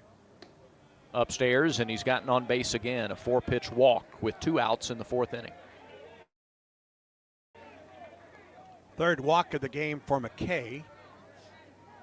Yeah, he didn't walk anybody the first time through, but walked McMurray and Freilich. Last inning, Cooper came in to score, and that'll get some guys moving around again, at least in the Kentucky bullpen on a chilly night. McMurray stands in from the left side. First pitch. Off speed and a called strike.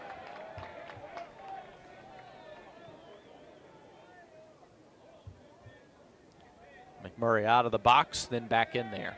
Scissors the elbows. Throw over to first, and Snow is back standing.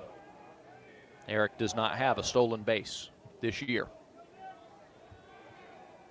They shift against McMurray, but leave the third baseman closer to the line than the actual shift. He swings and misses. Nope, fouled it off. Got away from the catcher. Foul ball, 0-2 to McMurray. Snow at first, 2 down, top of the fourth. Tigers trail 4-3. Series opener in Lexington. These teams play again tomorrow at 1 o'clock Central. McKay comes set. And he deals. And it's a called third strike on the inside corner, and the inning is over. 2 strikeouts for McKay in the inning. No runs, a 2-out walk, no hits. No errors, and 1 left on base. Tigers have stranded 5. We go to the bottom of the fourth inning. It's 4-3 Kentucky, and this is the Auburn Sports Network. Get comprehensive coverage of every Auburn basketball game right here on the Auburn Sports Network on the Regions Bank postgame show. Analysis, scores, stats, plus an exclusive interview with head coach Bruce Pearl. Regions Bank is proud to be the official bank of the SEC. Don't go anywhere after the final buzzer. Stay tuned for the Regions Bank postgame show only on the Auburn Sports Network.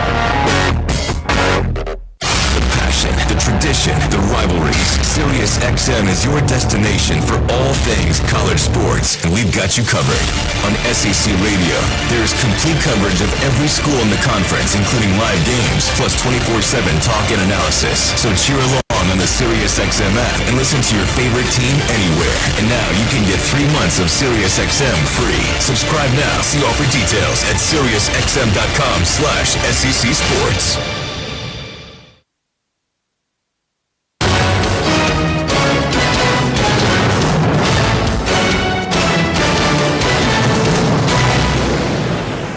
Kentucky as the Wildcats come to bat in the bottom of the fourth inning. Samuel Dutton, 56 pitches through the first 3 innings. He's hoping for a quicker inning here. Wildcats have doubled up the Tigers in hits, 6-3. Auburn is stranded 5. Kentucky has left 3 on base. On the Yellowwood scoreboard, Auburn softball opened its series at number 2 Texas tonight. Tigers fell in the opener 12-2. 8, 9, and 1 hitters for Kentucky here in the fourth. Ethan Hindle gets it started, brought home a run with a sacrifice fly to center his first time. Right-handed batter, really wide stance in there and right on top of the plate. Dutton kicks and delivers, and the first pitch is cut on and missed. He threw him an off-speed pitch, and Hendel was out early, 0-1. His 9th start of the season here tonight. The pitch inside, 1-1. 5 for 17, a home run and 10 runs driven in. He's stolen 5 bases. Everybody on this team is capable of running. The 1-1 bunts high into the air and off the net. Foul, 1-2 the count. Tomorrow's game at 1 o'clock. We're on the air at 12:45. That is only available on the actual radio in the Auburn-Opelika area on ESPN 106.7. But some reliable streams where you can find the game tomorrow. The pitch. Off speed, swung on and missed. A nice job by Dutton. He had Hendel way out in front. Strikeout in the 4th. That is the first out in the bottom of the 4th. And strikeout number 2 for Dutton tonight. The K Counter presented by Kia of Auburn, where you are always number 1.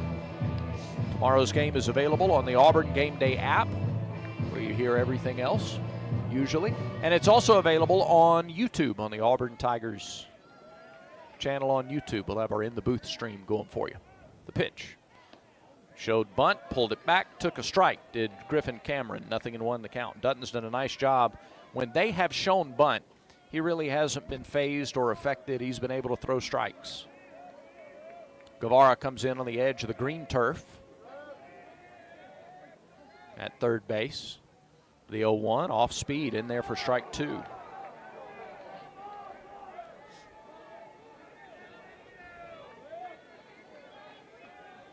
Nobody on, 1 out, bottom of the 4th. Dutton goes to work. The pitch, fouled straight back. Still 0-2.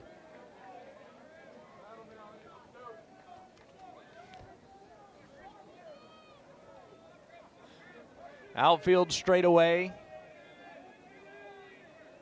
Dutton rocks and deals. Hit foul off the net. And Cameron is hanging in there. Cameron bounced out to short his first time. He's 5 for 19 on the year, his 5th start of the season. Left-handed hitting center fielder. Pitch off speed. He just did get a piece of it. Slowed the bat down, stayed alive, worked a few more pitches out of Dutton, who's up to 63.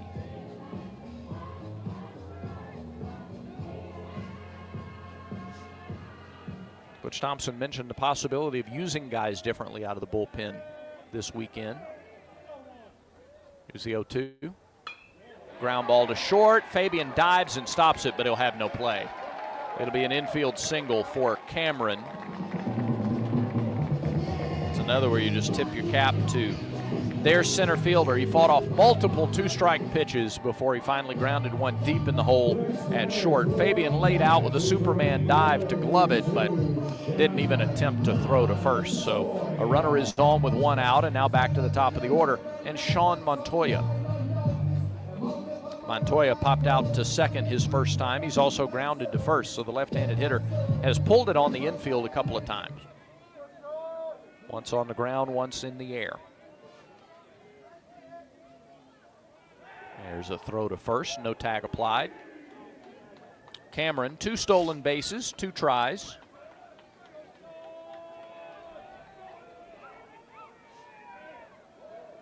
Stretched by Dutton, the pitch, runner goes. It is cut on and missed and then dropped by Fralick, so he has no throw, and Cameron steals his 3rd base of the year.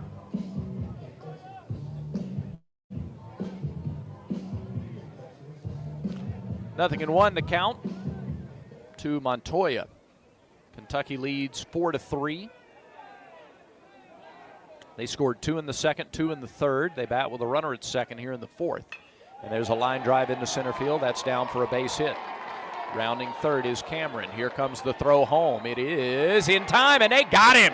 Oh, they threw him out. Ballou threw home and got Cameron at the plate. No argument from Kentucky, just a strike from Ballou on a base hit to shallow center field. Second out of the inning. A one-hopper to Cade Ballou, and then a one-hopper to the plate with Freilich covering for the out. It's a candidate for defensive play of the game, don't you think? I think it should be. Yeah, it's presented by Cook's Pest Control. Don't forget to add pest control to your lineup, from keeping mosquitoes away to protecting against termites, clearing those cobwebs. Spring cleaning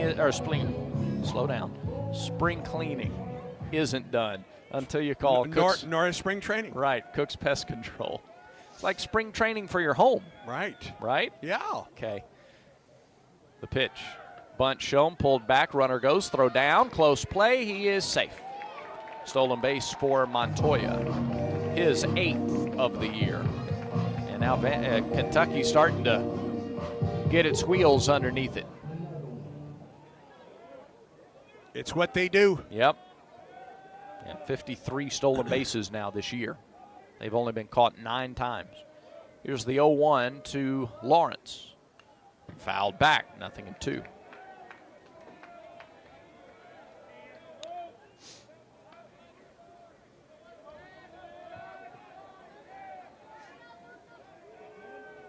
Lawrence has grounded out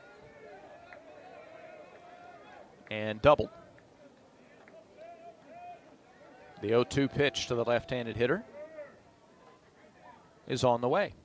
Off speed, hit weakly to short. Fabian gathers and throws for the 3rd out of the inning. And Auburn puts a 0 up in the 4th. Both teams put up zeros in the 4th inning. For Kentucky, no runs, 2 hits, no errors, 1 left, and a fine play by Cade Ballou to throw out Cameron at the plate. 4-3, Kentucky leads it as we go to the 5th inning. That's when Auburn baseball continues in a moment.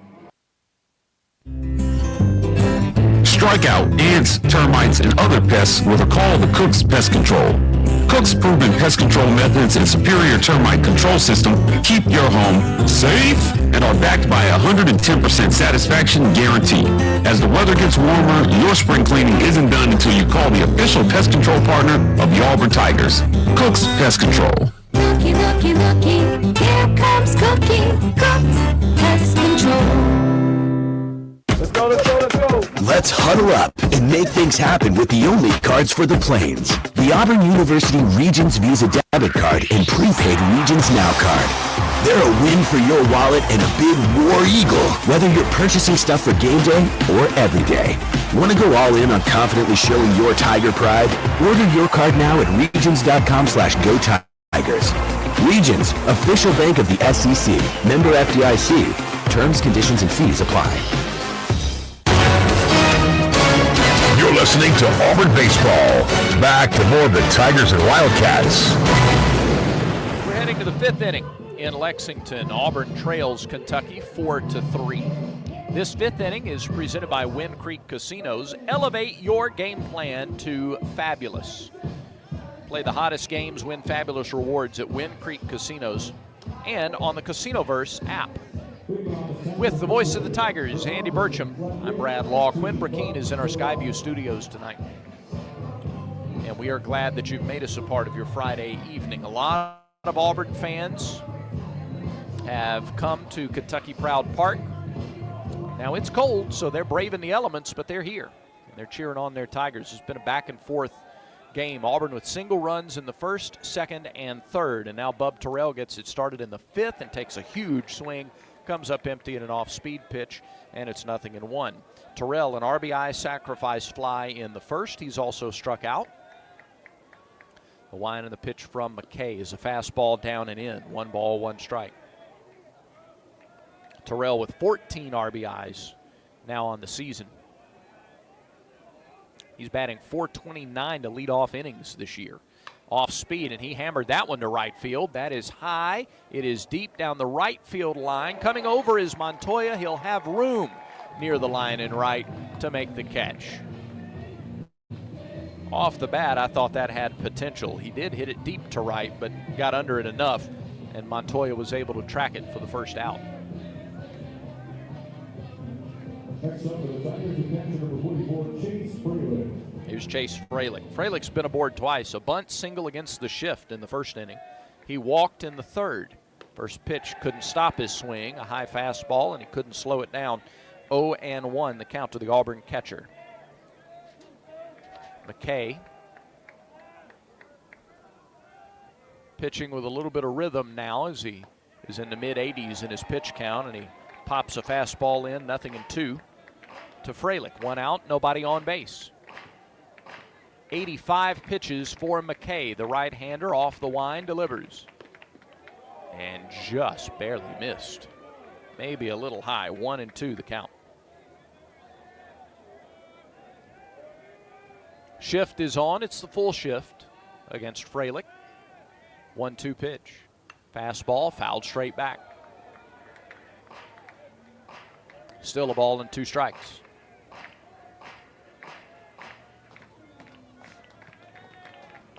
(4-3) Kentucky. They have 8 hits. Auburn has 3. The pitch to Freilich, swung on and missed. And he's down on strikes for the first time tonight. And before Ike Irish bats, let's pause 10 seconds for station identification on the Auburn Sports Network.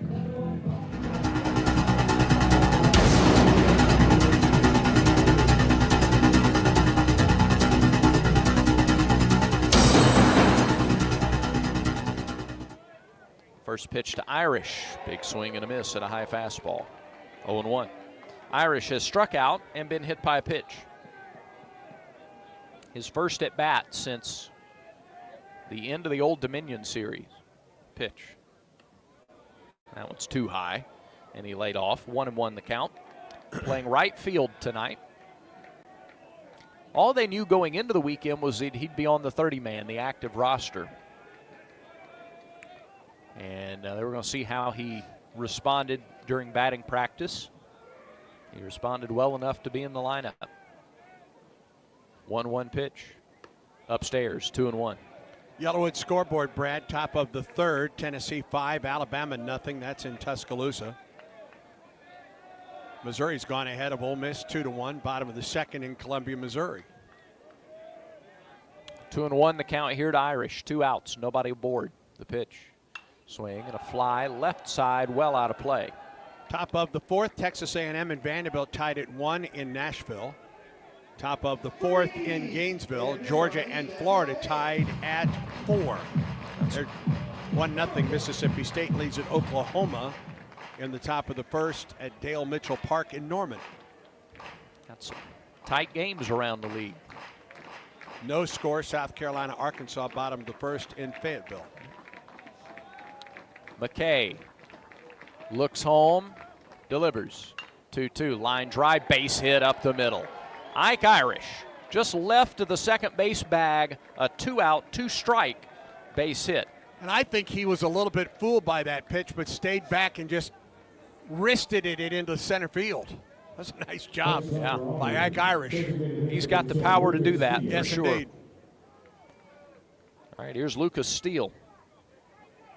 A homer and a sacrifice fly for Steele. He muscled one out to the back of the Auburn bullpen a couple innings ago, or back in the first inning. Sorry, that was to lead off the second. First pitch to him here is low for ball 1. The sac fly to left came in the third. Steele with a grand slam in the fourth inning against Alabama State. It was the first time Auburn had back-to-back games with grand slams since 1997. Pitch bounced up there, runner goes, and now Irish caught him between. Can he get back in time? No, he can't. They tag him out. Irish broke to second when the ball bounced on the turf. And now hang on a second. The umpires, I thought the umpires were going to get together and have a discussion about something. I guess not. So Irish broke for a second when the ball bounced in the dirt, but it bounced right into Burke's mid. They threw to second, then threw to first. A 2-6-3. And Irish is retired for the third out of the inning. Steele will lead off the fifth. No runs, 1 hit, no errors, nobody left for Auburn in the fifth. Halfway home in Lexington. 4-3, Kentucky leads it. Auburn baseball continues in a moment. This is Coke Zero Sugar. Could I be the best Coke ever? Try and taste with your ears. Hear those bubbles? Imagine them tingling on your tongue. Fizzy deliciousness. Listen to that cascading liquid. A mouth-watering waterfall. Irresistibly tasty. Zero sugar. Crisp, refreshing, and ice cold. Is Coke Zero Sugar the best Coke ever? Try and decide. You've created a comfortable home office. Now let Carrier provide the cash bonus. For a limited time, you can claim up to $1,550 in cool cash rebates on a qualified Carrier home comfort system. There's never been a better time to upgrade to year-round premium comfort and energy savings. Carrier, turn to the experts.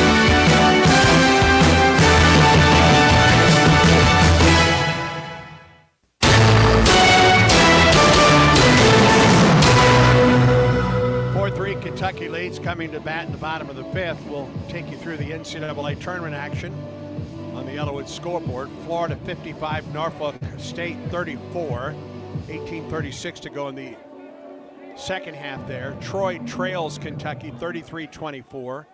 And the Midwest Regional, 1:32 to go in the first half. Cole Hage, best hitter on the team, leads it off for Kentucky here in the fifth. First pitch to him, big swing and a miss, sort of breaking ball low, and it's 0-1. New Mexico leads Marquette 27-21 in the South Regional. 4:24 to go in the first. Hage 1 for 2, a single and a strikeout for the big right-handed hitter. The 0-1 pitch from Dutton. Missed down and away, 1-1.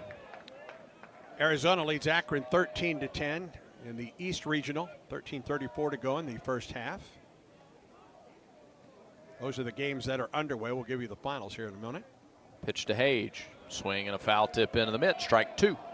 Baylor held on to beat Mississippi State 75-72. Alabama the same against Robert Morris 90-81.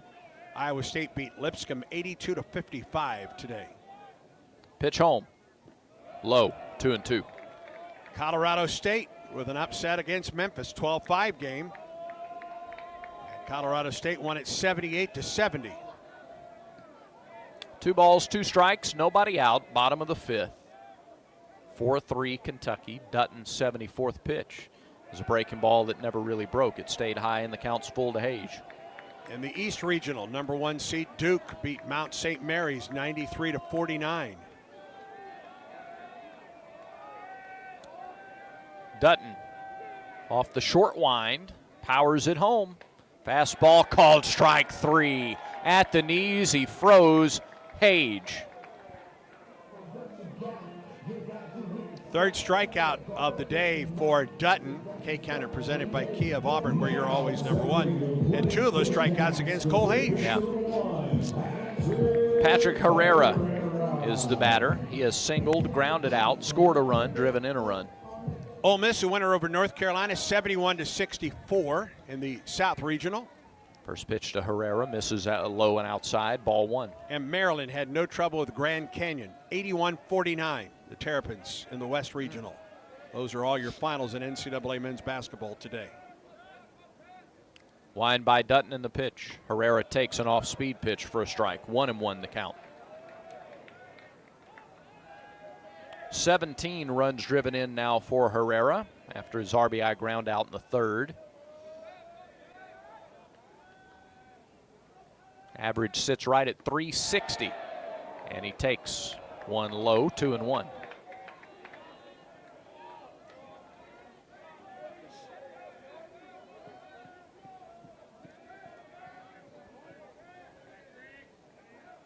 Dutton ready again, he deals. Swing and a miss. He's going a little more to the slider here in this inning. And he's gone 2-2 to Herrera. Hudson Brown waits on deck. 1 out, nobody on, bottom of the fifth.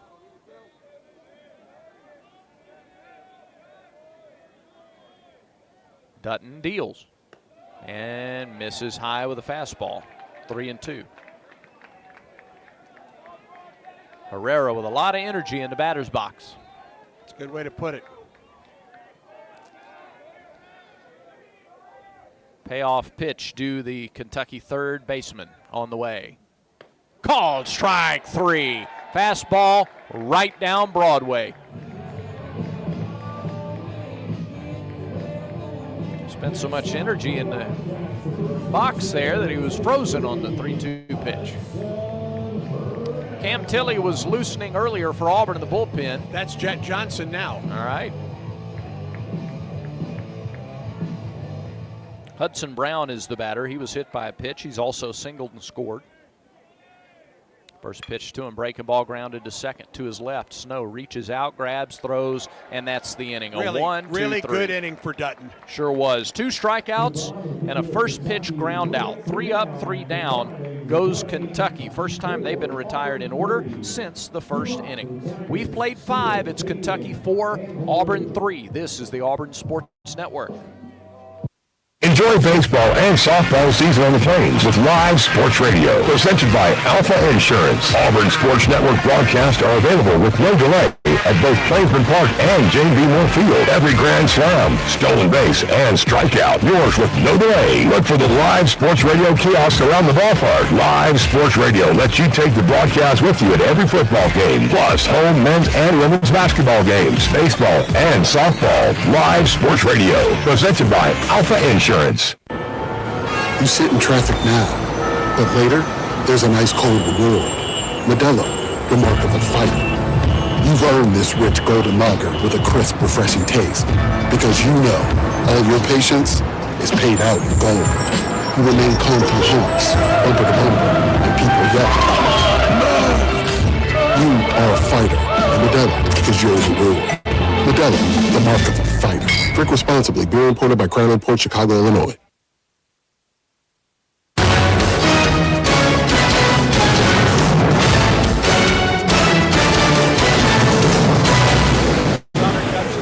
Top of the 6th, Kentucky makes a Pepper Tree pitching change for a new level of taste. Tiger fans know it's got to be Pepper Tree. For the best wine selection, the finest cuts of meat, visit Pepper Tree in Auburn or Montgomery and online at Steaks and Wine, steaks, the letter N, wine.com. As Kentucky goes to the bullpen for Evan Byers. Left-hander, 5'11", 180 pounds. No. It isn't Byers? It's 43. Novi. Jackson Novi, a left-hander, much taller. 6'5", 230 pounds, a senior from Fairfax, Iowa. Novi comes on for the Wildcats. 0-2 on the year, a 3.86 earned run average. This will be his 7th relief appearance. 11 2/3 innings, 8 runs, 5 earned on 6 hits. Has struck out 27, walked 7, has given up a homer, and opponents are hitting just 143 against Novi, who comes on after a real gutsy performance. Both of these starters knocked around a little bit, but have worked through 5 innings. And for McKay, 5 innings, 3 runs, 4 hits, 5 strikeouts, 3 walks. He threw 94 pitches, 55 for strikes. Fastball, slider, change. Fastball, low 90s, slider, low 80s, change up in the low to mid 80s. Mixes them well to righties, and Lucas Steele, the DH, who was at the plate when Irish was thrown out,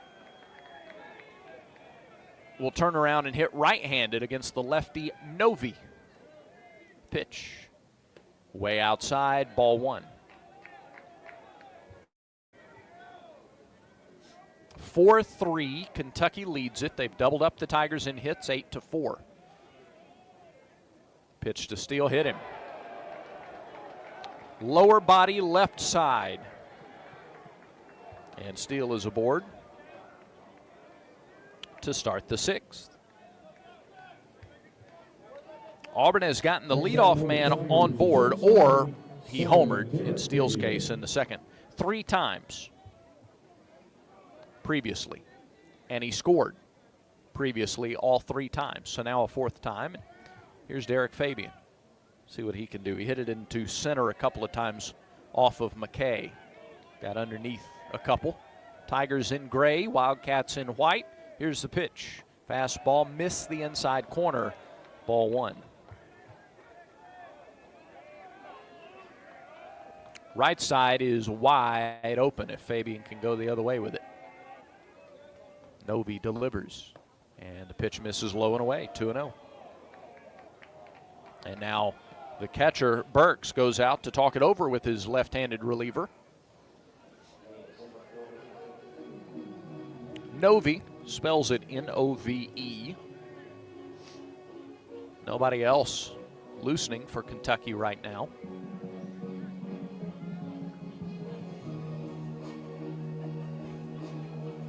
We are in the top of the 6th inning. Got a 1-run game in the series opener. Tying run at first. Pitch to Fabian right through there for a strike. It's 2-1. Cade Ballou on deck. Steal the runner at first. Nobody out. 2-1 to Fabian. Inside with a fastball. It's 3-1. He has not been able to land that fastball for a strike yet.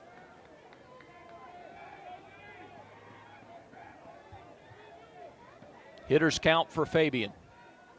Pitch. Couldn't stop his swing. He went around on a breaking ball that was up and away. And the count's full. Center fielder, right fielder take a couple of steps toward right. Novi's payoff pitch to Fabian on the way. Fouled up and away and out of play. 2 straight pitches that he's gone after the outside corner. Both have been elevated. Fabian was unable to hold off of the 3-1 pitch. Got that one and fouled it back. Another 3-2. Swing and a miss. He got it. Fastball brought it down a little bit. Still away. And Fabian's down on strikes for the first time tonight. Kept going to the outside corner and off the corner. Yep. So the first strikeout for Novi brings Cade Ballou to the plate. Lefties hitting under 100 off of Novi this year. Ballou will take a crack at it. He has singled and flied to center. Infield single against the shift earlier, and he takes ball 1 low. Herrera, regular spot at third base. The shortstop, Bell, is on the other side of second base, though, in the shift. So if Cole could just flick his wrists out there, hit it to short, he could nearly double off of it. And it hit him. The 1-0 pitch hit Ballou, and then I think got a piece of Burks, because he went down to a knee. So Ballou is aboard. 2 hit batters in the inning. 4 on the night. Yeah. And again, this is what led to their demise a little bit in Athens over the weekend. Here is Eric Guevara. That pitch hit him above the knee. Glazed or the glanced. Back knee?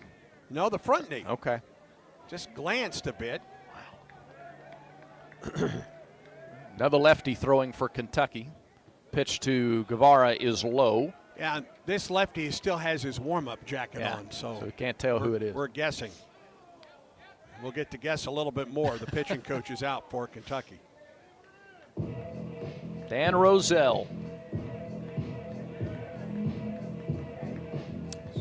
First mound visit here with Novi. Guevara hitting .091 with runners in scoring position. Auburn in this game is just 0 for 2 with runners in scoring position. Kentucky's 5 for 10. That's one of the reasons they're on top 4-3 here in the 6th inning. By the way, Auburn baseball is brought to you in part by East Alabama Health. Their team of first responders is proud to provide first aid care back home at Plainsman Park and at every Auburn Athletics home event. Meeting on the mound is over. Let's see what they told Novi. 1 ball, no strikes. 2 on, 1 out, top of the 6th. Pitch to Guevara, right through there for a strike, and it's 1-1. I think Eric was going to make him throw a strike. Yep. And he did. The stretch and the delivery. Guevara takes it low. 2-1. Steal the runner at second. Ballou is at first. Pitch sliced up the right side, just over the net. Foul. 2 balls, 2 strikes to count. The lefty in the bullpen for Kentucky is, again, Evan Byers. Gotcha. 2 balls, 2 strikes. Guevara 0 for 2. He's grounded to third, and he is struck out. 2-2 pitch. Line drive, left field, down the line. That's down, that's trouble. It'll get Steele home from third. Ballou is right behind him. He is held up at third base. We're tied at 4. It's an RBI double for Eric Guevara, his 5th double of the season.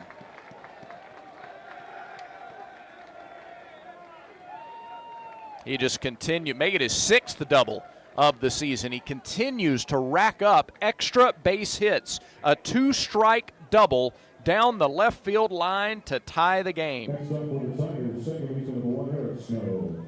Nice job by Hayes to get the ball back in. Ballou was flying, and Carl Nunemaker was smart to hold him at third. I thought he was going to. I thought he was at least going to try to score.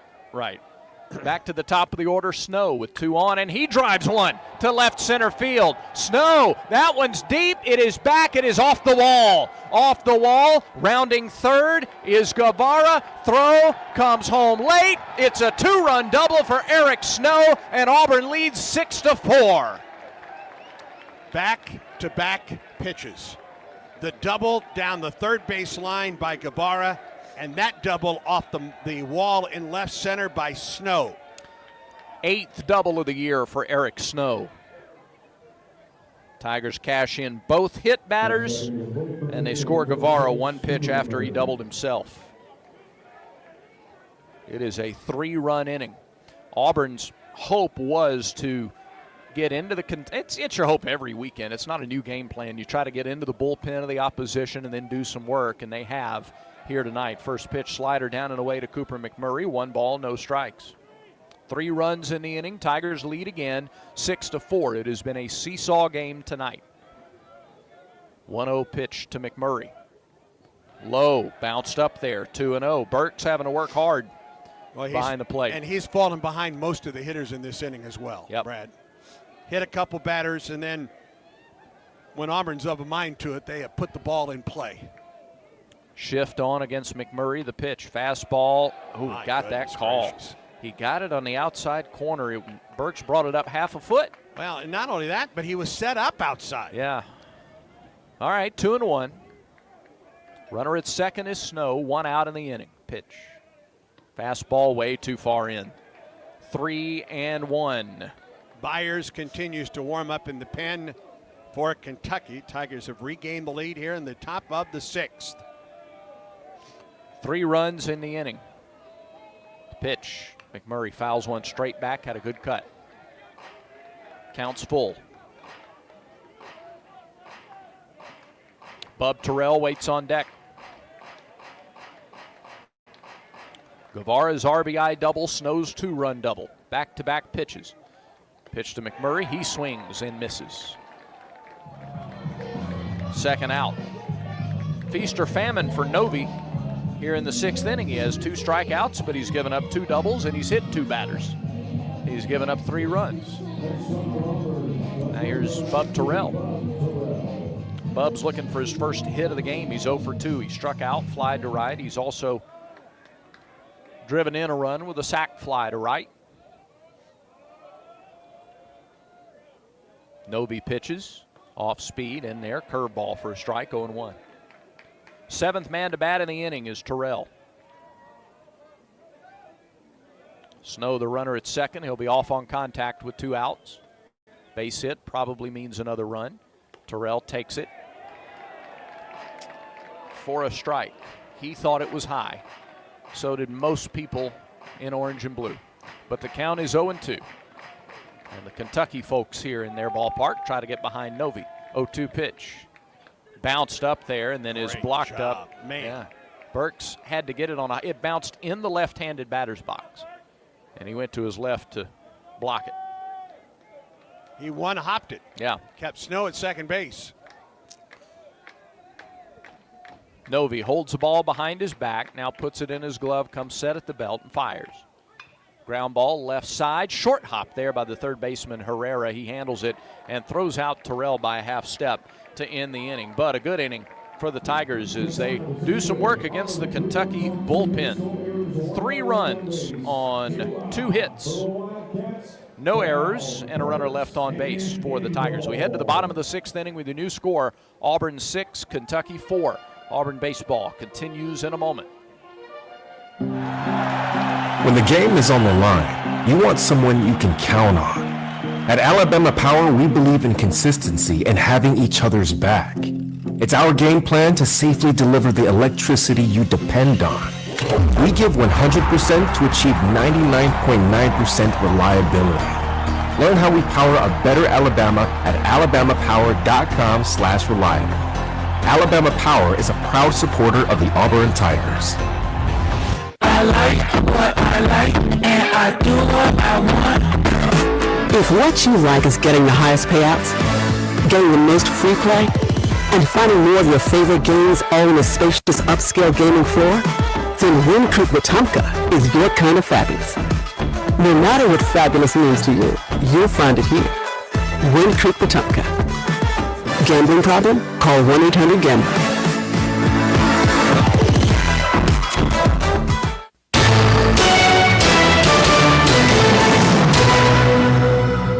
To the bottom of the sixth, brand new ball game. Tigers on top 6-4, and Auburn goes to its bullpen for the first time tonight. Sophomore right-hander Jet Johnson, 6 foot 202 pounds, out of Farragut High School in Knoxville, transferred to Auburn from Texas A&M.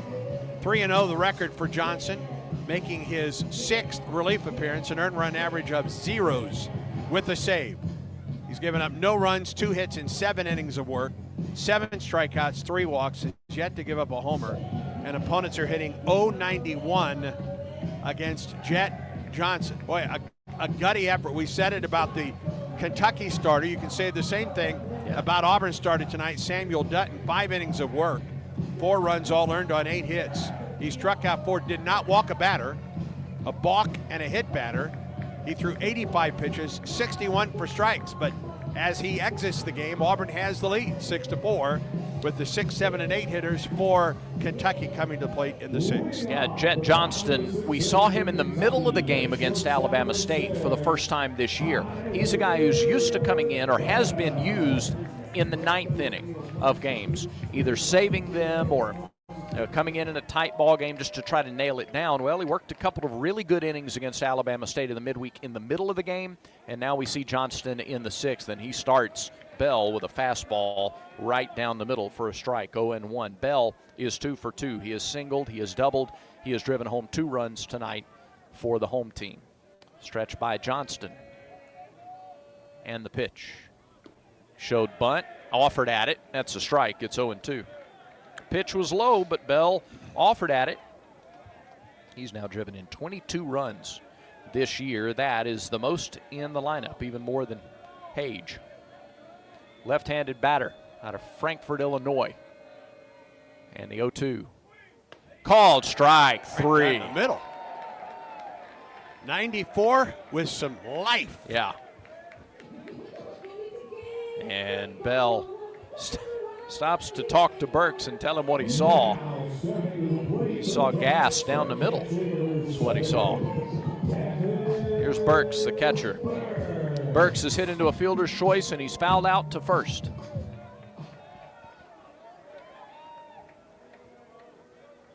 Right-handed batter. Johnston ready to go to work against him. The pitch. Missed a little low, 1-0. Auburn with 6 runs on 6 hits. Tigers have stranded 6. Kentucky 4 runs, 8 hits. They've left 4. We're in the bottom of the 6th. Johnston set. He fires. And he missed a little bit out, 2-0. SeatGeek makes it easy to find tickets so you can be a part of all the celebrations this season. Whether you're buying or selling tickets, SeatGeek's the place to do it. Expect the expected. SeatGeek. Pitch. Swing and a miss. 95 and at the knees, 2-1. I would suspect that there are some Auburn basketball tickets on sale on SeatGeek for tomorrow against Creighton over at Rupp Arena. I think there's some fans who are happy with the later game time. Make the drive up. 2-1. Low. And it's 3-1 to the Kentucky catcher. It was an impressive crowd in game 1 between Louisville and Creighton. I'll bet there were 16,000 Louisville fans at Rupp Arena. And a lot of those tickets are for sale. Yeah. Or maybe have already been sold. 3-1 to Burks. Fly ball left field and deep. Terrell goes back, gives it a look, and that's all he can do to it is look at it. Home run for Devin Burks, his third of the season. And Kentucky gets one of the runs back. It's a one-run game again, 6-5. That is the first run given up by Johnston this season. He fell behind in the count. He must have missed second base. Yeah. He's going to go back. He's going to go back to first. He missed first base. Wow, it's going to be a long home run trot, isn't it? Touches it this time.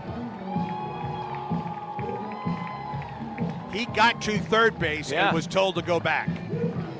And wisely went back, retouched second, and then retouched first, and then retraced his steps.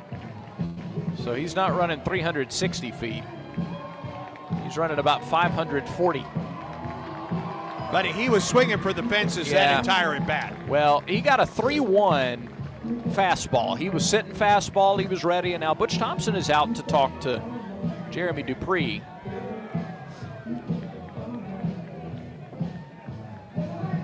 For clarification on this ruling.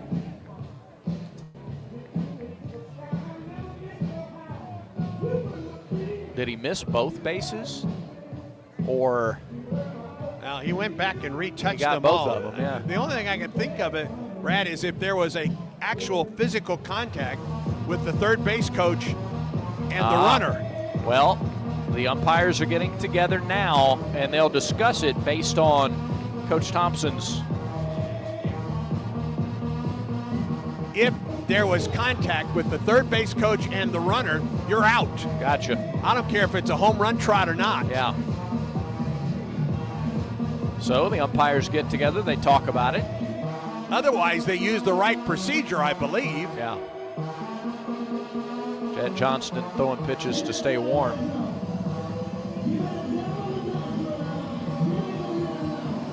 The only way I think they'll know this is if they actually... They're going to go to Butch Thompson. They may be telling him they can't review that. Jeremy Dupree is the one that will come over to the Auburn head coach.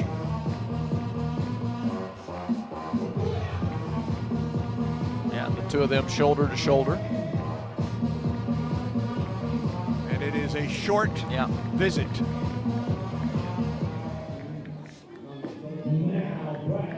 So either they know for sure that they didn't, that the third base coach didn't touch Burks. That's all I can think of, Brad, as to what Butch would have asked about there. All right, it's a homer for Burks, his third of the year. Here's Ethan Hindle. Sack fly and a strikeout for Hindle. He takes a first pitch strike under the hands, 0-1. Right-handed batter, now 5 for 18 on the year. Johnston to the plate. Off speed, swung on and missed. 0-2.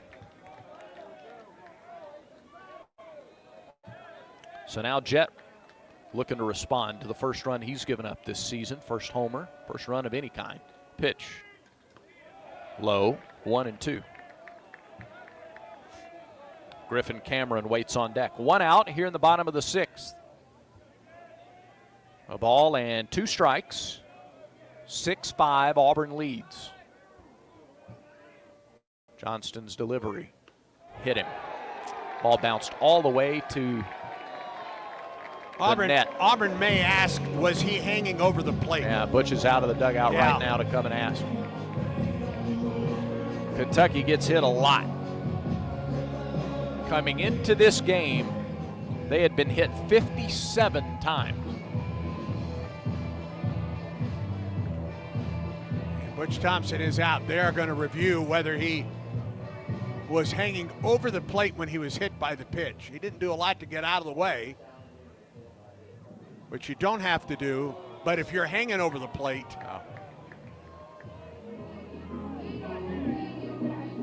We get a look at a replay. Hit him just above the elbow. And I think you're going to have to see, we get another angle at this one. He kind of strides into the ball, but I'm not sure there's enough there to overturn that one, unfortunately for Auburn. So umpires don't leave the field. They've got the earpiece with centralized review, so they're just waiting to hear from Birmingham. Unless there's another view of it.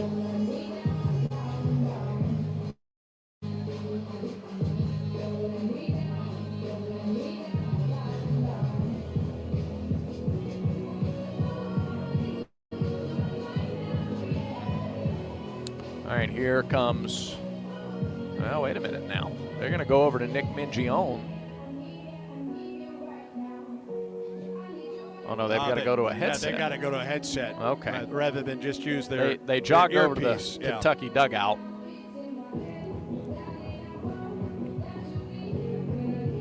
6-5. Auburn leads. And as of the ruling on the field, Hindle was hit by a 1-2 pitch and is at first base. Yeah. And Johnston and everybody else in gray just sort of waiting. This review took a little while. Now the headsets are coming off. The shame of that is it comes on a 1-2 pitch. Right.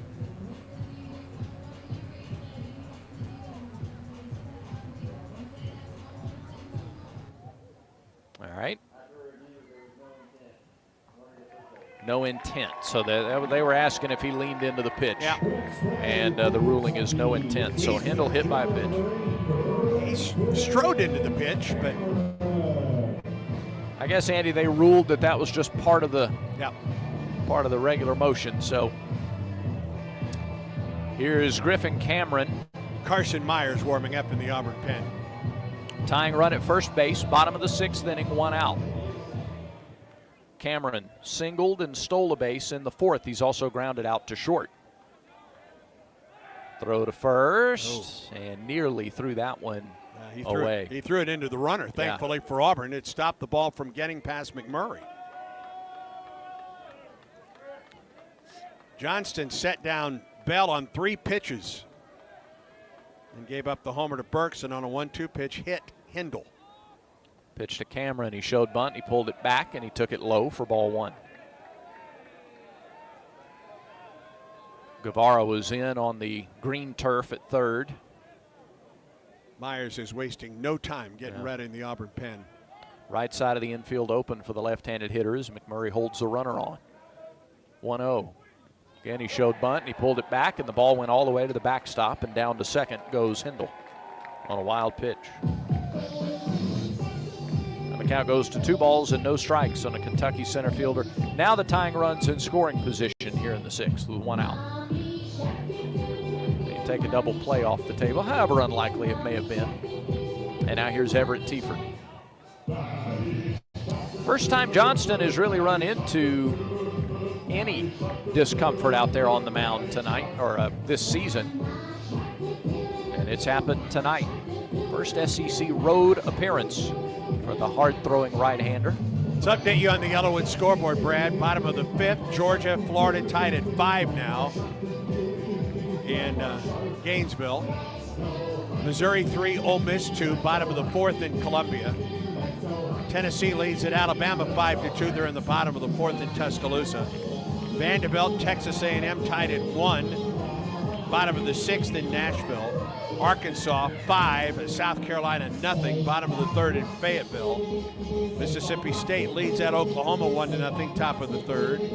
And LSU and Texas are scoreless in the bottom of the 5th, the bottom of the 1st in Austin. And Carson Myers is on for Auburn. He is making his way in. Jet Johnston leaves the ball game with a 2-0 count in place to Griffin Cameron. A strikeout, a homer, and a hit batter. And now he's fallen behind Cameron, so the lefty, Carson Myers, is on as Auburn makes the Ford call to the bullpen. This is Coke Zero Sugar. Could I be the best Coke ever? Try and taste with your ears. Hear those bubbles? Imagine them tingling on your tongue. Fizzy deliciousness. Listen to that cascading liquid. A mouth-watering waterfall. Irresistibly tasty. Zero sugar. Crisp, refreshing, and ice cold. Is Coke Zero Sugar the best Coke ever? Try and decide. Auburn goes to the left-hander Carson Myers here in the bottom half of the sixth. A runner on, a run home, and an out. With Auburn leading 6-5. Myers, 6'3", 213, left-handed pitcher out of Bowling Green, Kentucky, and a transfer to Auburn from UAB. Myers, no record, an ERA of 4.02, making his 8th appearance and his 7th in relief, and a team-leading 3 saves. 15 2/3 innings for Myers, 8 runs, 7 earned on 15 hits. Struck out 16, walked just 4, has given up a homer, and opponents are hitting .254 against Carson Myers. For Jet Johnston, a third of an inning, a run on a hit, and a wild pitch. He's hit a batter, and he leaves with the tying run down at second base for Kentucky. 1 out in the 6th, and Auburn on top 6-5. Carson Myers earned a power save against Alabama State. 3 innings, 3 hits, 1 unearned run, no walks, and 1 strikeout. He has walked no more than 1 batter in any outing this year. He threw 36 pitches Tuesday night against Alabama State. Carson also got the save against Holy Cross to open the season. That was also a 3-inning effort. He's gone 2 or more in 3 straight appearances and 5 outings on the year, 2 innings or more, Carson Myers. And a save last Friday night in the opener against Vanderbilt, right? Or was that a save situation? No, it was not. Okay. It was not. Auburn was up 4. I misspoke in my final call. So. Could have been. Could have been, yeah. They could have given it to him anyway. Yeah. If Auburn hadn't scored the last run it scored, it would have been. Regardless, it was a good outing. It was a very good outing, yeah. No, he struck out 5 in 2 innings.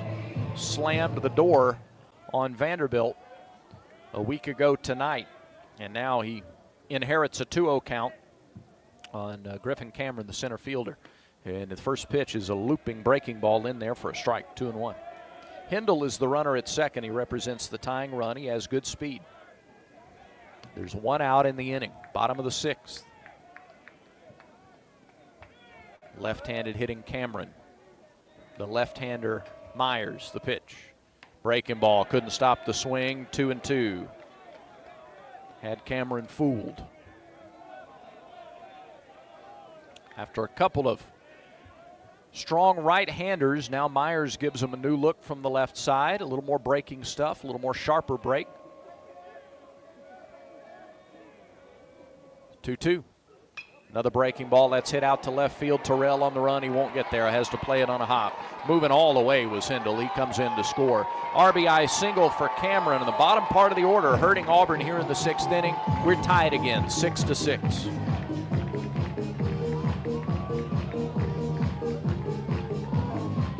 A hit batter and a wild pitch. Hindle at second base, and he read that down the whole way. Never slowed up, scored easily from second, and now we're tied at 6. Well, we thought this would be a game. These teams are not all that dissimilar in their approach to the game, and this has been back and forth tonight. Auburn jumped out to a 2-0 lead. Kentucky tied it in the second. Auburn then led 3-2 in the third. Kentucky led 4-3 after 3.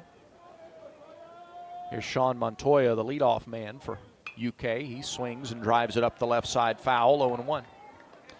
Auburn scored 3 times in the top of the 6th to take a 6-4 lead, and now Kentucky has scored twice in the bottom of the inning to tie it up. Kentucky may play a lot of games like this year. All 3 of the Georgia games were back and forth. There's a throw to first, and Cameron is back. 3 stolen bases, including 1 tonight for Cameron. He's at first with 1 out. Montoya has singled, grounded out, popped out, and he takes a breaking ball high for ball 1. He showed bunt and pulled the bat back. That pitch was close. Really was. He twisted out of the way of that, and that may have psyched out the home plate umpire. Yeah. Cameron gets a good lead over at first. 1-1 pitch. Breaking ball hit to first. McMurray gloves. They go to second for 1. On to first. Not in time. They get the force of the lead runner, Cameron, though, for the second out. And Montoya is aboard on a fielder's choice. 2 down. And Luke Lawrence, the hitter. And I wouldn't be surprised, even with 2 outs, if we don't see Montoya try to run here. Yeah, I would agree. He has one of the 3 stolen bases on the night for the Wildcats. His 8th of the year. He's only been caught once. 6-6, bottom of the 6th inning. Big lead.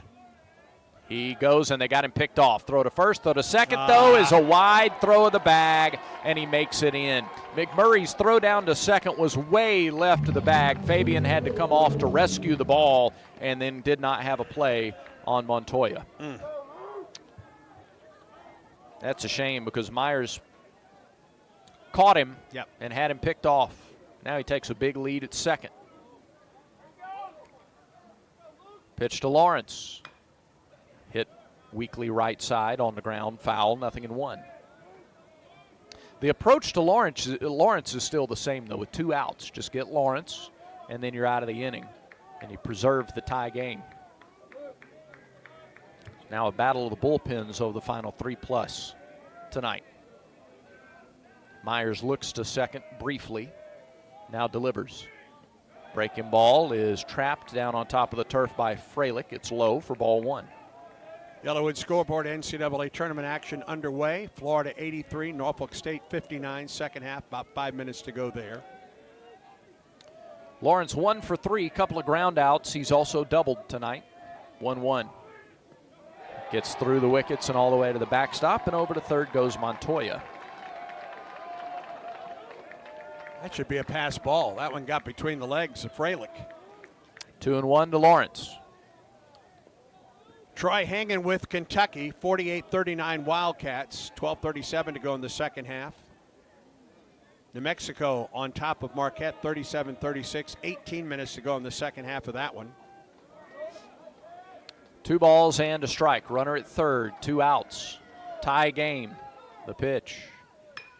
Line drive, left center field. Terrell coming on. He reaches out and makes the catch as he falls to the ground in left field. Pure athleticism from Bub Terrell allowed him to come on and make that catch for the 3rd out of the inning. And Kentucky leaves a go-ahead runner stranded at third base. But they get 2 runs on 2 hits. No errors and a runner stranded. We are through 6 in Lexington, tied at 6 in this series opener. This is the Auburn Sports Network. Children's of Alabama is excited to partner with Auburn Baseball because at Auburn, it's about making a difference on and off the field. The team is thrilled to introduce Hits and Sits, where all proceeds will benefit Children's of Alabama. Step up to the plate and sponsor a home game. You can sign up by visiting bc5foundation.org. Choose a game and a strikeout or a hit. It will be echoed beyond Plainsman Park into the lives of families at Children's of Alabama. Sign up today at bc5foundation.org. War Eagle. Yellowwood knows that a 5-star backyard is the place to make lasting memories. Like cookouts. Cornhole with friends. Ooh, a neighborhood potluck with your wife's pasta salad. The one with the feta. Oh, sorry. Or taking a nap on your deck in a hammock.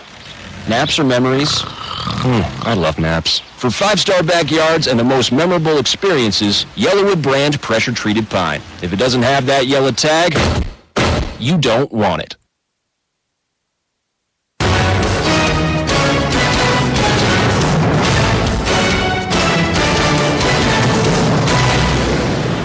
There's a lefty throwing in the bullpen for Kentucky, but they're hanging with Jackson Novy. Auburn got 3 runs off of him in the 6th inning, and the Tigers have the middle third of the order due up in the 7th with a tie ball game. 6-6 our score. Let's turn it back over to the voice of the Tigers, Andy Burcham, to take you home. Chase Freilich is the first batter for Auburn in the 7th, and the first pitch to him is a strike from Jackson Novy.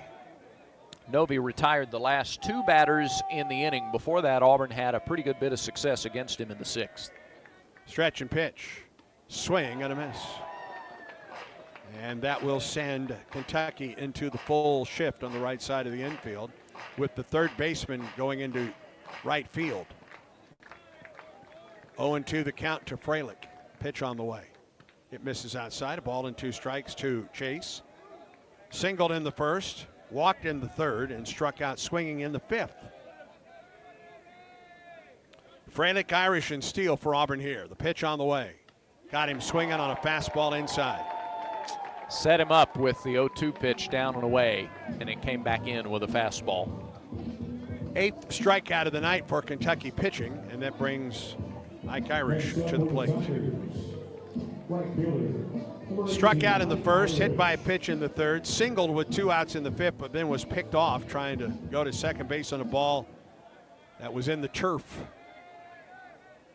Here's the pitch from Novi. It misses high for ball 1.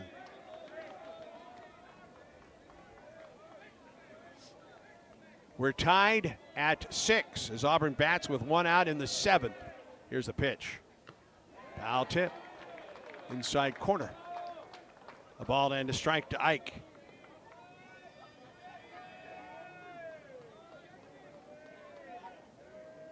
Novi comes set. 1-1 pitch.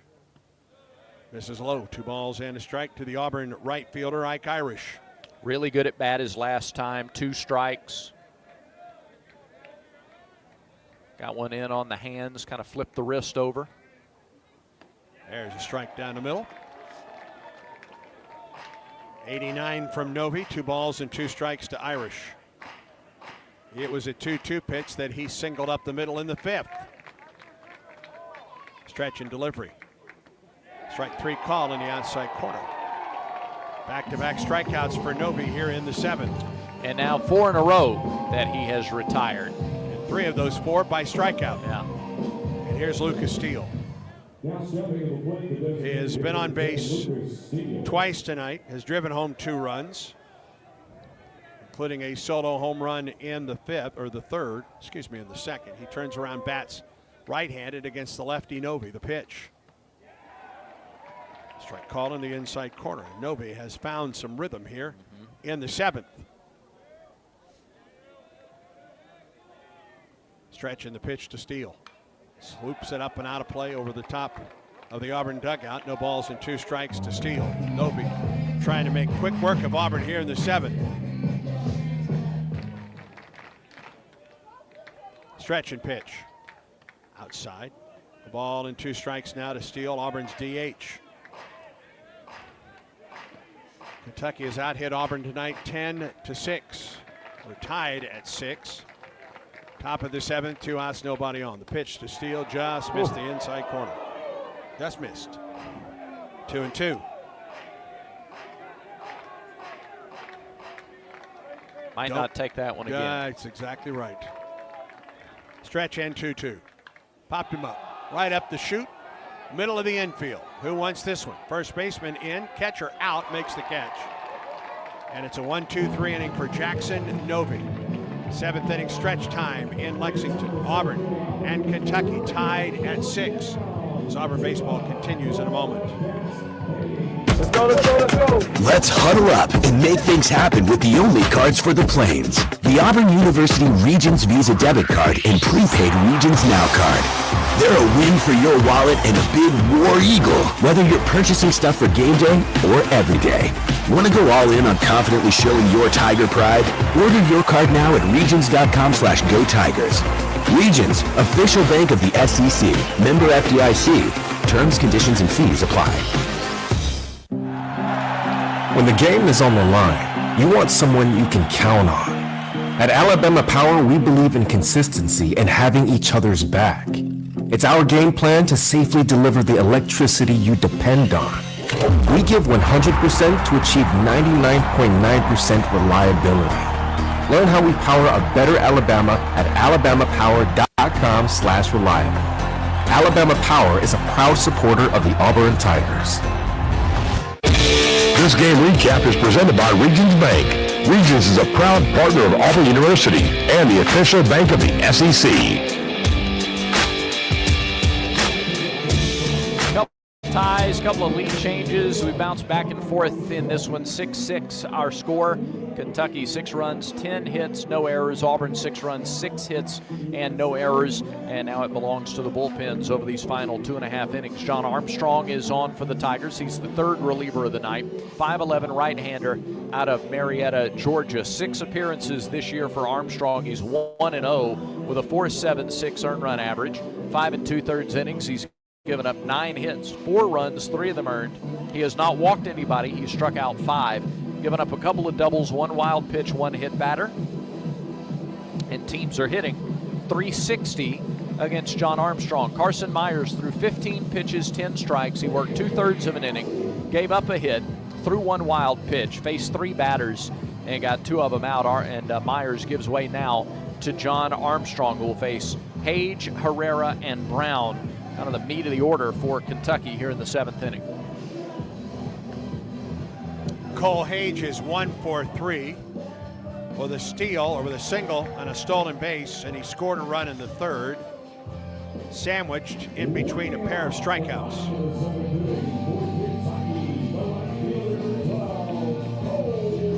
Hage, Herrera, and Brown, the 3, 4, and 5 hitters for Kentucky in the 7th. Auburn and the Wildcats knotted at 6. And Armstrong, the 4th pitcher of the night for the Tigers.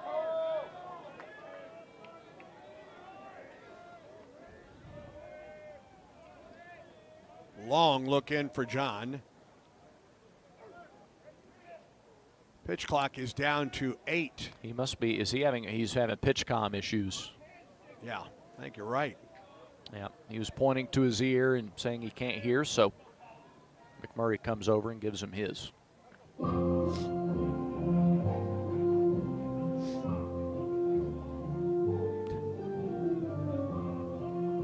Yellowwood scoreboard. Georgia and Florida are tied at 5. They're in the bottom of the 6th inning in Gainesville. Missouri leads Ole Miss 3-2, bottom of the 5th inning in Columbia. All right, ready to go here in the 7th. Armstrong always works off the stretch, and the pitch to Hage. Missed outside. Did he hold? He did. A ball and no strikes. Mississippi State leads Oklahoma 1-0, top of the 4th. No score between LSU and Texas in the top of the 3rd. It's Vanderbilt 2, Texas A&M 1 in the bottom of the 7th in Nashville. Now the 1-0 pitch to Hage from Armstrong. Here it is.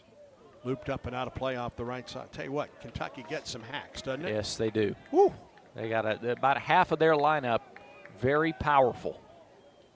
Other scores, Arkansas quick start. They lead South Carolina 7-0 in the bottom of the 4th inning. And Tennessee's lead over Alabama 5-3. 1-1 to Hage. Could not hold up at a pitch that was down. A ball and 2 strikes now.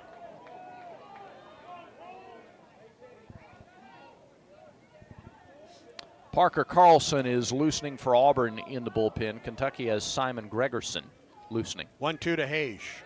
Ooh, just missed inside. Where was that one? Tell you what, Freilich left his glove right there. Mm-hmm. Yeah, Armstrong thought he had him. He was walking off the mound like he had the strikeout.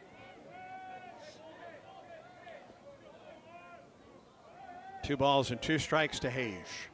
Here's the pitch. Swing and a miss. He went after a pitch about 1.5 feet outside.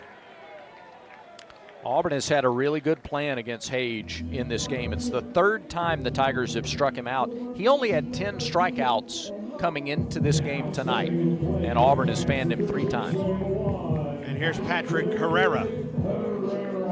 Singled and scored in the 2nd. Tapped out to the first baseman in the 3rd. Struck out looking in the 5th. Auburn and Kentucky tied at 6. 1 out, nobody on. We're in the bottom of the 7th. The pitch. Herrera chops it up the middle, and that's through for a base hit. Second hit of the night for Herrera, the 11th hit of the night for Kentucky.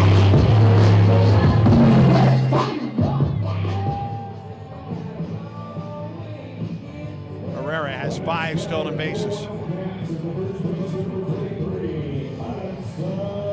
And here's Hudson Brown.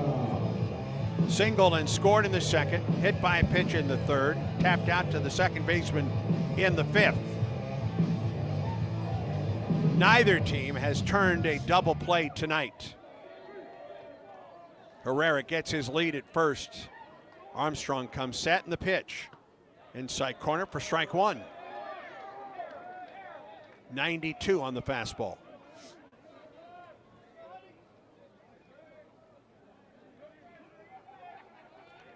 Left-handed hitting Hudson Brown against the right-hander Armstrong, who comes set. Herrera goes from first. It's a chopper foul up the third baseline. We pause 10 seconds for station identification on the Auburn Sports Network.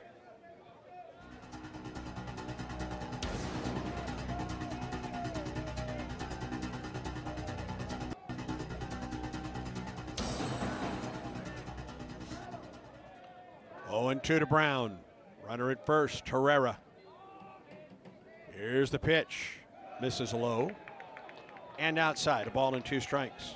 Kentucky took advantage of a pass ball last inning. They were able to get a lot done on the base paths, so Freilich has to be really on it here with these balls on the turf. 1-2, throw to first, runner back, no tag applied by McMurray.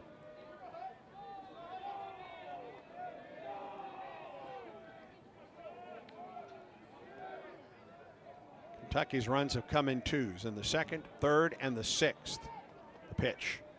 Looper, foul, left side, out of play. Tried to get back on that inside corner. Brown pulled the hands in, fought it off. Auburn was single runs in the first, second, and third, and briefly took the lead in the sixth with three runs. A runner at first, a ball and 2 strikes now to Hudson Brown. Stretch in the pitch. And another one off the left side, out of play. He's really fighting for that inside corner to the left-handed hitter. Wonder if he would set up that breaking ball, maybe a backdoor breaking ball. Brown batting .471 on the season. No homers, 4 runs batted in. Swing on a foul tip. Came inside, off speed. Count remains a ball and 2 strikes.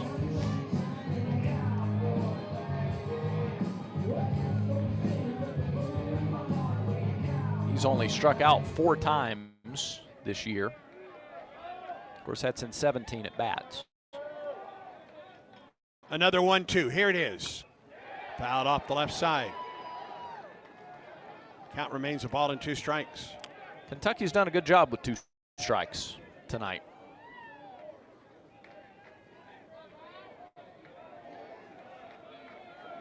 With runners on base, Brown hitting .556. Stretch, pitch. Just missed the outside corner. Auburn wanted that. And for the second time in 2 at-bats in this inning, or 3 at-bats in this inning, they don't get the call on the outside corner. And that Auburn dugout is hopping right now.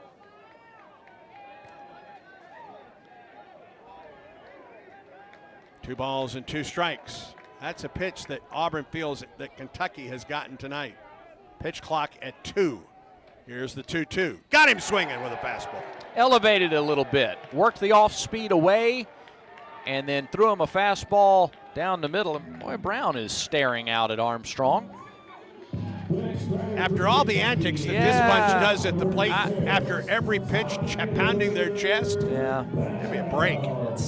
That's interesting. I mean, look, John's an emotional guy, and he'll react after a strikeout, especially a long battle like that one. Here's Tyler Bell, who's 2 for 3 with a pair of runs batted in. Herrera at first, now 2 outs. That would not preclude him from running.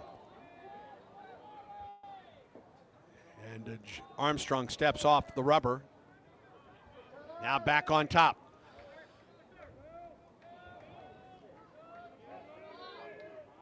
First pitch to Bell. Nope, throw to first, runner back. Bell singled or doubled home a run in the second, singled home a run in the third, a strikeout looking in the sixth. Stretch, here's the pitch. It missed low. A ball and no strikes.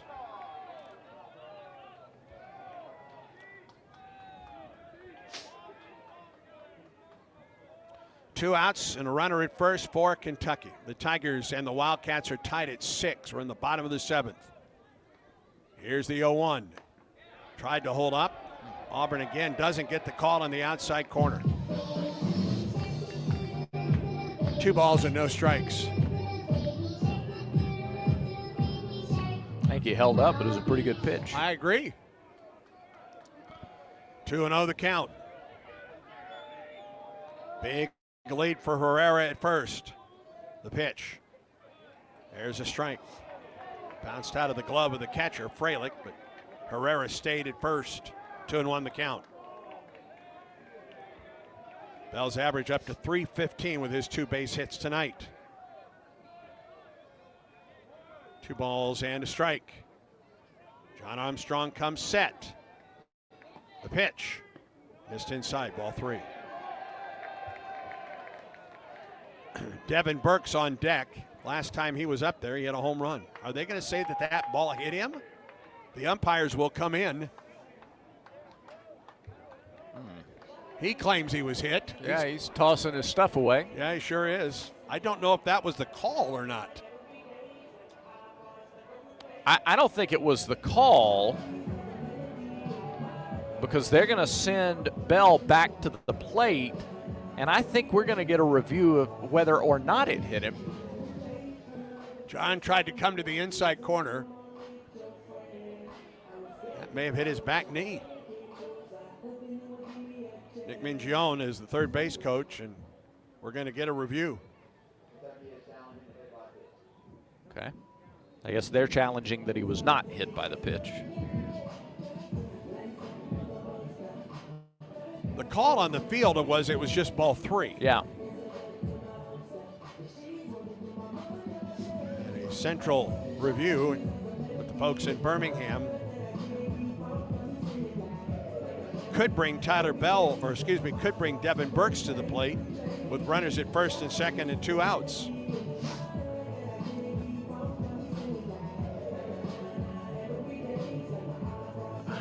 I don't know if it got his knee or got his foot. I don't know if it got him at all.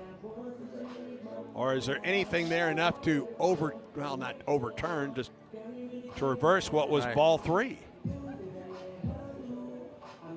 I don't know that you can tell anything conclusive from the center field camera, the kind of the main shot we're all used to. Bell right there in the umpire's ear, though. Yeah.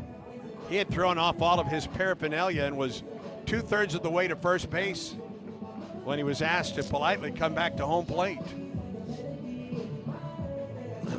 Folks in Birmingham have not rendered a verdict yet. They're talking with the second base umpire, Zach Neff.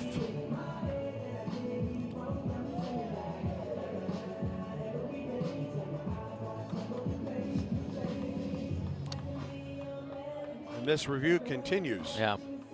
Again, replay reviews presented by Jackson Services. If it's time to review your home's heating and cooling system, choose Jackson Services. Comfort you can count on. Quick repairs, energy-saving upgrades. Jackson Services keeps Alabama homes running smoothly year-round. Here's the call. All right. I do like that about the review is they don't say confirmed or stands or anything. They tell you he was hit or he wasn't. And he wasn't. And he was not. And now he'll go and put all the stuff back on. His right ankle, his right elbow. Get armored up. And he'd like a little spray of the bat. A little stick him on the bat. Sure. And now we'll get a 3-1 pitch to Tyler Bell with a runner in first and 2 outs here in the 7th. See, I think they ought to start the clock on the batter.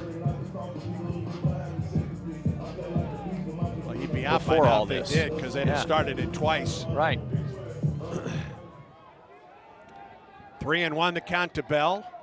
Watch out for Herrera at first. He doesn't go. The pitch, swing and a miss. Yes. 3-2. That's the kind of delay just fired John Armstrong up a little bit. 92 on that fastball from Armstrong, and now Herrera will be off with this pitch. What'd you think about a throw over? Armstrong stretches. 3-2 pitch. Bell chops one. Third base side, fair ball. Going to be tough. to first, safe. Runner goes to third. First and third, 2 outs. That's really good base running there by Kentucky. A nice job by Herrera. 2 outs. Didn't break stride around second. A high chopper. Guevara tried to throw him out. Just didn't have much of a chance. Yeah. And Herrera never stopped running and made it to third without a throw. That is a turf ball there. That Yeah. first bounce off the turf, I don't know, 15, 20 feet in the air, and Guevara just had to wait. The only other hope was to hope it could bounce maybe and go foul, but can't make that, can't risk that. The only other play you have there is don't even throw the ball to first Right. and keep the runner at second base. Right. Everett Tiefert is out. Auburn has Carlson in the bullpen. I think he'd be ready if Auburn wants to go to Parker. Runners at the corners for Kentucky in the 7th. Burks homered in his last at bat on a 3-1 pitch. And it was a blast Yeah. to left.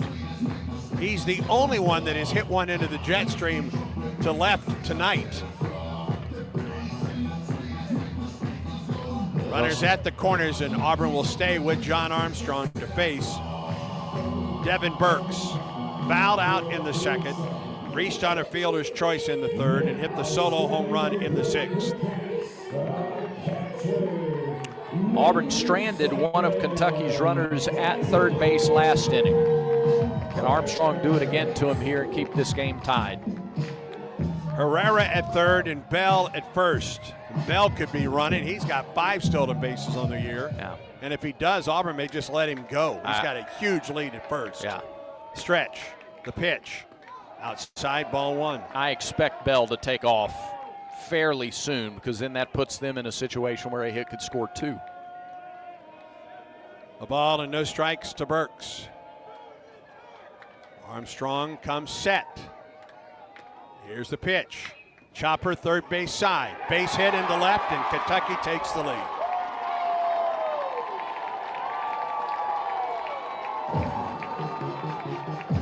Well, he just bounced it in the right spot. Right in between Fabian and Guevara. Bell holds up at second. Herrera is home. And Kentucky, with its 13th base hit of the night, has gone back on top 7-6. And that'll do it for John Armstrong. Yeah. Auburn decided to stay with Armstrong, and he gave up the bouncing ball through the left side to give Kentucky the lead, and Auburn will go to the bullpen. It's an Alabama power call to the bullpen for Parker Carlson. Hey guys, it's Auburn baseball season again. If you want to hit your next big event out of the park, then get Baumhauer's Victory Grill in Auburn to help with all of your catering needs. From team parties to tailgating or any big event you may have, Baumhauer's always hits a home run by making sure all of your logistics are covered, and you can just sit back, relax, and enjoy the big game. And if you need a place to host your party, come try Baumhauer's new covered patio. Give us a call to book your big event today. Baumhauer's Victory Grill, 2353 Bent Creek Road in Auburn. War Eagle. Parker Carlson is on for the Tigers, the right-hander, the senior out of Mobile. 6'2", 202 pounds, out of Faith Academy. And the right-hander makes his 8th appearance of the year. He's 1-1 in 7 outings. He has a save, earned run average of 4.15. In 13 innings, Carlson's given up 9 hits, 6 runs, all of them earned. He's walked 3. He has struck out 17. 1 wild pitch. He's given up 2 home runs. Teams are batting 191 against Parker Carlson. John Armstrong gave up 3 hits, 1 run to this point. No walks, 2 strikeouts, 23 pitches, 15 for strikes. And the runners at first and second are his responsibility. Kentucky has grabbed the lead again. It's 7-6. They led 4-3 going into the 6th inning. Auburn scored 3 in the 6th to lead 6-4. Kentucky got 2 in the 6th, and they've scored 1 so far here in the 7th. Carlson on to try to get this 3rd out of the 7th inning. A bouncing ball up the middle by Herrera, an infield single by Bell, And a bouncing ball through the left side by Burks. Nothing really blistered in this inning, but sometimes it bounces that way. And as Brad mentioned, now up to Carlson to keep it a one-run ball game, give Auburn a shot here in the top half of the 8th. You love the way Auburn swings the bats consistently offensively. They scored 5, or rather 4. They've scored in 4 of the 7 innings so far tonight. So if you keep it a one-run game, it's still anybody's ball game over the last 2 innings.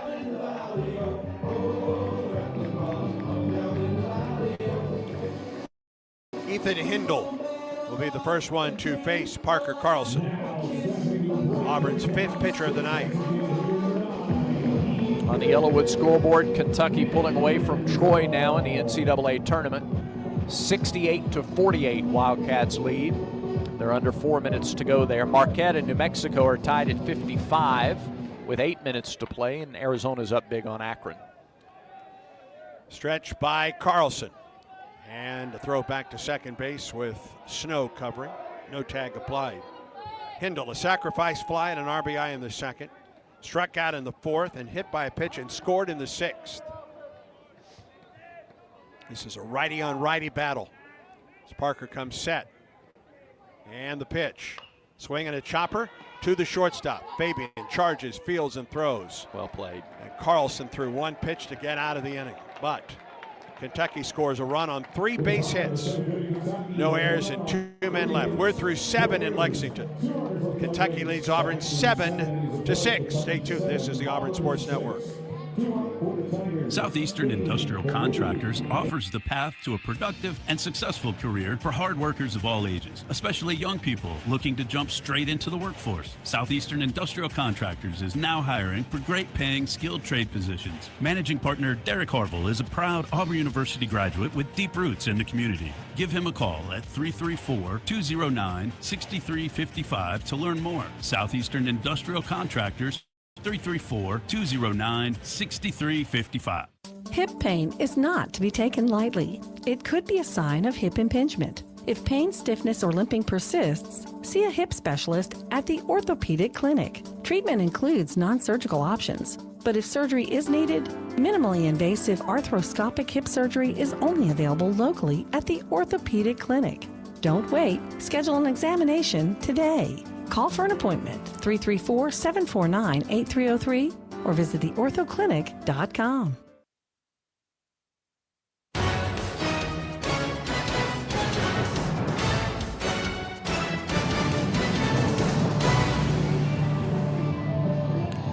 As Auburn comes to bat with the bottom third of the order in the 8th inning, they'll do it against a new pitcher for Kentucky. Wildcats have reclaimed the lead 7-6, and they bring on senior right-hander Simon Gregerson, Gregersen, Gregerson. 6'3", 195, and a transfer from Indiana State. He's originally out of Elk River, Minnesota. Gregerson 0-1 in 6 appearances. He has a save. An earned run average of a little more than 7. 7 2/3 innings pitched. He's given up 10 hits, 11 runs, 6 of them earned. He's walked 5, hit 1. He has struck out 9 in 7 2/3 innings. He's given up a double, a triple, and a homer, and teams are batting .323 against Simon Gregerson. Novi, 2 innings, 2 hits, 3 runs, 4 strikeouts. He hit 2 batters, and he retired the last 5 that he faced. That kept Auburn where it was offensively, allowed Kentucky to come back and take the lead. Derek Fabian, the first one to face Gregerson, and takes the first pitch for strike 1. Novi is the pitcher of record now for UK.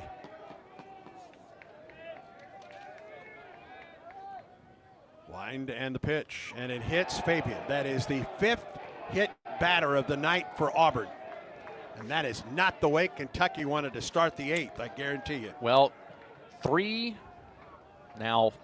times. This is the 5th time Auburn has started an inning getting the leadoff runner on base. In the previous 4, that guy came home to score. And it brings Cade Ballou to the plate. An infield single in the second, fly to center in the fourth, hit by a pitch and scored in the sixth. Lefties are hitting .455 against Gregerson. He's a right-hander. He stretches and pitches. And Ballou takes it high and outside for ball one. And again, the entire infield comes to the mound with Gregerson. And a lefty warming up in the pen for Kentucky, but he has his warm-up jacket on. Wouldn't you keep yours on too? Just an observation. Yes, yes. No, not a critic. No judgment. Right, I get it. 7-6, Kentucky leads it. We're in the top of the eighth. A runner at first for Auburn, nobody out, and Cade Ballou at the plate. His grand slam on Sunday, the game winner for the Tigers. Stretch by Gregerson, and the pitch. Showed bunt, takes it outside, ball two. You know, he did that in his very first at bat today against McKay and got ahead in the count that way, ultimately wound up with an infield single. Shift is on. The only one is the third baseman playing his normal spot on the left side of the infield. Stretch and pitch. Ballou swings and misses. 2-1. And Herrera is shallow at third to even with the bag or a step in. There's just so much room on the left side of that infield. Fabian at first for Auburn. Nobody out. We're in the eighth. 2-1 pitch. Out to the screen. 2-2. The Kentucky pitchers, when they have gotten to the hands of the left-handed batters, have had a lot of success tonight. And now the full shift. The third baseman will go to right field. The shortstop, the only one, on the left side of the infield. Stretched by Gregerson. And the 2-2 pitch to Fabian is on the way. Little looper, left side. Shortstop Bell is under it, makes the catch.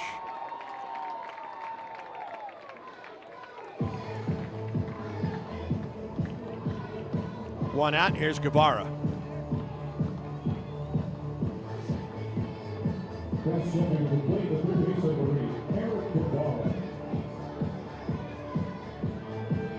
Eric is 1 for 3 with an RBI double and a run scored.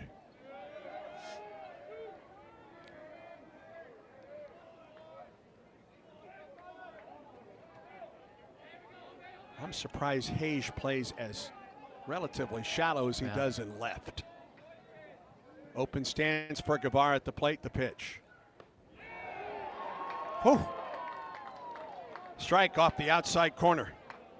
Such a good at bat last time by Guevara with 2 strikes, a double down the left field line. Plenty of power. 0-1, Guevara up the middle, could be 2. Shortstop to the bag, throws to first, double play. 6-3 double play. Auburn does nothing with the leadoff man on base, and we go to the ninth, or we go to the bottom of the eighth. Kentucky 7, Auburn 6. Auburn baseball continues in a moment. If your day sounds like we need the report ASAP. You deserve Modelo. If you've persevered through, you deserve this rich golden lager with a crisp but refreshing taste. Or if you overcame, 2 more reps, 2 more. you deserve this ice-cold reward. Modelo, the mark of a fighter. Drink responsibly. Beer imported by Crown Imports, Chicago, Illinois. The passion, the tradition, the rivalries. Sirius XM is your destination for all things college sports, and we've got you covered.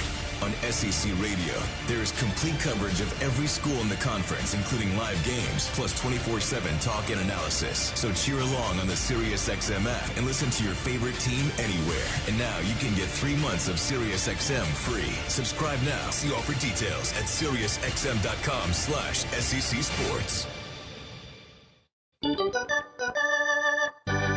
Back to the ballpark for more Auburn baseball. 9, 1, and 2 hitters in the bottom of the eighth for Kentucky. The Wildcats lead the Tigers 7-6. They've out-hit Auburn 13-6. Kentucky has stranded 7. Auburn has stranded 6 tonight.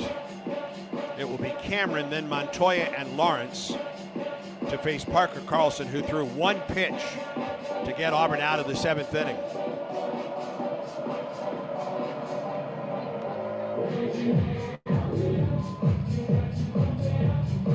Looking ahead to the Auburn 9th, it's the top of the order. Yeah. You want it just to be a one-run ball game going to the 9th, give yourself a shot.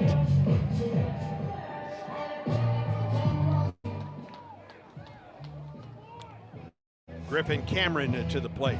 Bottom part of this order has done some damage from the 5th place hitter.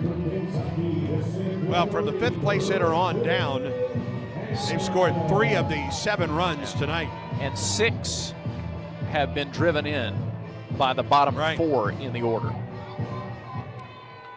Griffin Cameron is 2 for 3 with a run batted in. Left-handed hitter against Carlson, the pitch.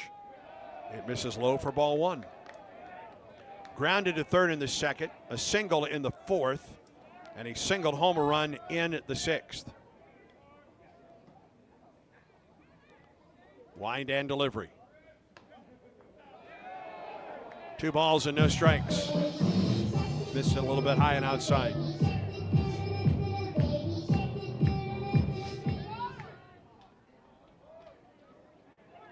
Carlson, the wind and the pitch. Strike called down the middle. 2 balls and a strike now to Cameron.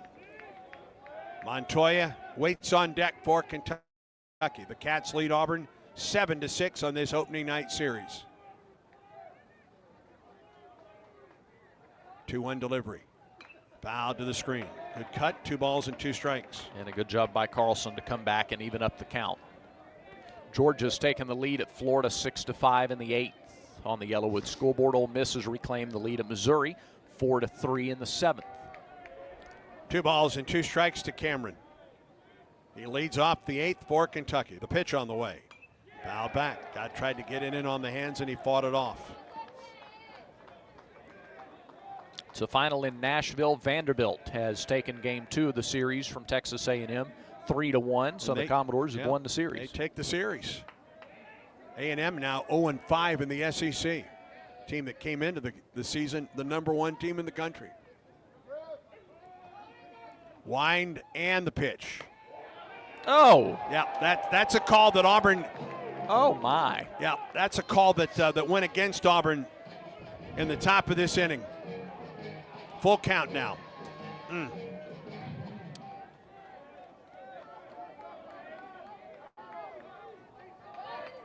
Carlson, the wind in the 3-2.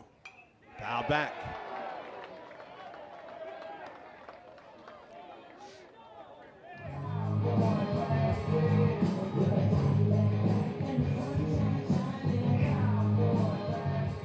Griffin Cameron leading off the inning for Kentucky. Has worked a 3-2 count. He's fouled off about 3 or 4 pitches in this at bat.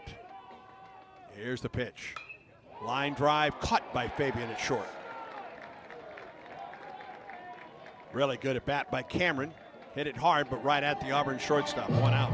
Yeah, took advantage of maybe a gifted extra strike, and but Auburn gets him in the end. Good to get the leadoff man here in the 8th. 1 down, and here's Sean Montoya. 1 for 4 on the night. A couple stolen bases for Montoya.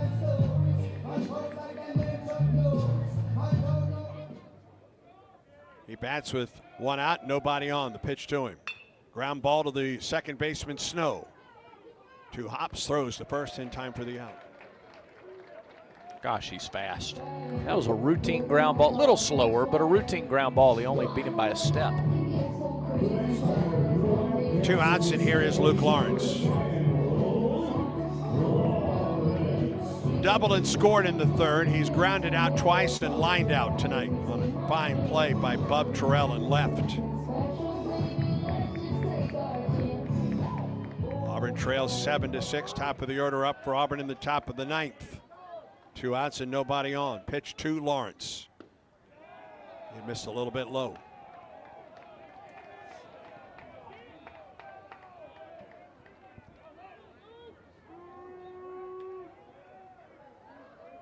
Guevara even with the bag at 3rd. Rest of the infield back with 2 outs. Pitch. There's a strike on the outside corner. 1-1.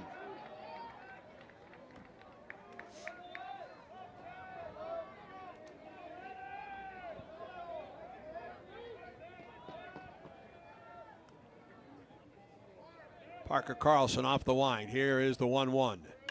Swinging a fly ball to left. Terrell to his right makes the catch. And Carlson has set down all 4 men he has faced tonight. And we go to the ninth. 3 up and 3 down for Kentucky. Top of the order to the plate for Auburn in the top of the ninth. The Wildcats lead the Tigers 7-6. This is the Auburn Sports Network. Where were you when this happened? Denver Jones up the floor. Auburn's ball. Denver drives, going down, puts it up. He didn't get it. Tap up by Rose. It's good! 1.2 seconds. Inbound Jones from behind midcourt for the win. No good! Auburn won it! Auburn won it! Holy cow! Don't miss the next heart-pounding moment on the Auburn Sports Network. The Southeastern Conference. It's the land of legends, the places, the faces, and moments. And he's going for it. It's a touchdown! We've seen the confetti fall again and again. But we're not done. It's time for the next generation to make their mark and go from 14 deep to 16 strong. It's a whole new ball game in the SEC, and it just means more.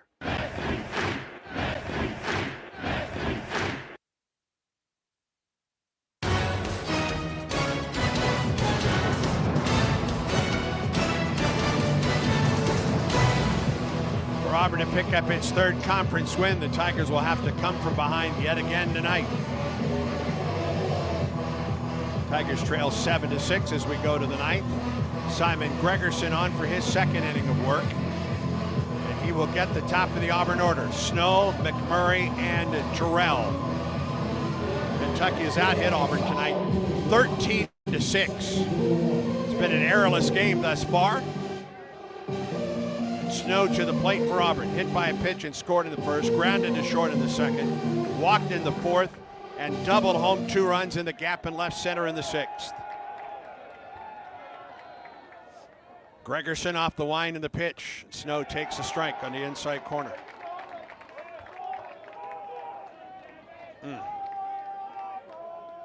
Third baseman Herrera guards the line. And the 0-1 pitch to Snow. That missed outside and low, ball and a strike. He's hitting over 450 is Snow when leading off an inning. And as the leadoff hitter, that's what you want. A ball and a strike to Eric, the 1-1. Ground ball to the third baseman, hugging that line. Fields and throws to first in time for the out. Now they had him played well. They had him played to pull on the infield. Herrera was back and close to the line, just as you said. 1 down, and here's McMurray. Walked and scored in the 3rd. He has struck out twice and grounded out.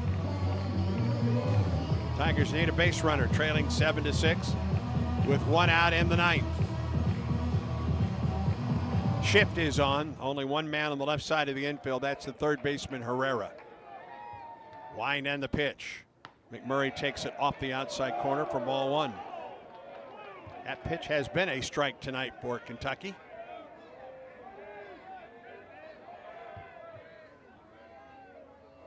Now the 1-0. McMurray sends it to the left side and through for a base hit. He hit it where they weren't, and Auburn has the man aboard. Third baseman Herrera tried to get to that one, dove, but could not come up with the ball. And that'll be the end of the night for McMurray. Auburn brings in Bristol Carter to run.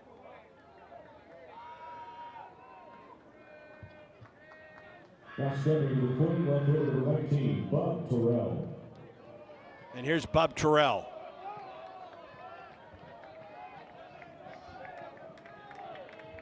Entering the game as a pinch runner for Auburn number 5, Bristol Carter. A single for Cooper McMurray. He is lifted for the pinch runner, Bristol Carter. And Terrell at the plate. He is 0 for 3 with a sacrifice fly and an RBI. Big righty against the big lefty. Throw to first, and Carter is back.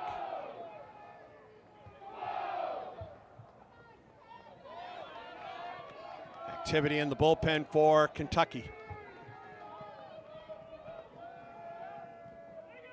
Stretch. And the pitch to Terrell. Off the outside corner for strike one.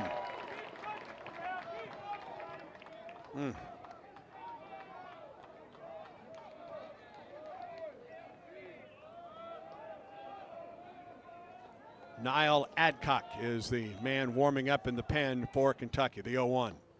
Missed the outside corner, 1-1. Bub with 3 homers and 14 runs batted in.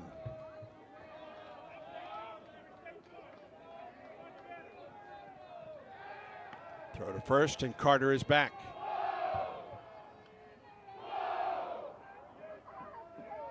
A lefty has joined Adcock in the pen for Kentucky. 1 ball and 1 strike to count to Terrell. Runner goes, and a throw back to second. That's a balk anyway. Carter stole that base. He turned, the pitcher, Gregerson, turned to throw to second base, and the balk was called, and Auburn has the tying run in scoring position. 1 ball and 1 strike to count to Bub Terrell, looking for his first hit of the night. Gregerson comes set. Now the 1-1. High, ball 2.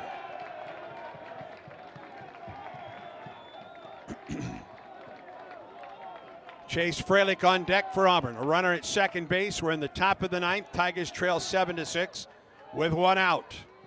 2 balls and a strike to Terrell. Gregerson, the righty, comes set. And the pitch.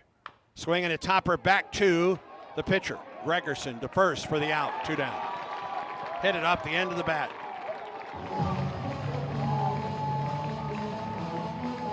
And it's up to Chase Fralick for Auburn.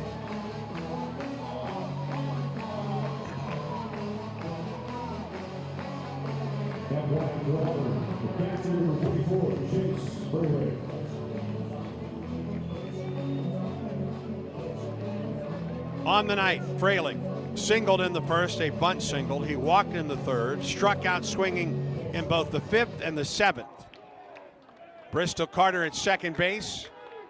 2 outs, top of the 9th. The pitch in there for a strike on an off-speed delivery to Chase Fralick. Opening game of the series here in Lexington. They'll play tomorrow at 1 o'clock, the Tigers and the Cats. Stretch. Long set. And the 0-1. Outside and high, 2 or a ball and a strike. The first baseman, Brown, guards the line. He is back. Second baseman is in shallow right field. The shortstop on the second base side of the bag. Wide open on the left side of the infield for Auburn if Terrell can go the opposite way. The 1-1. Swinging a line drive into left field. Left fielder coming on. He didn't get it, and the ball gets by him. Carter's going to score. Terrell's going to go to second. The game is tied. Hage came on and tried to make a game-saving catch, and he couldn't get there. And Terrell comes through with a 2-out RBI double to left.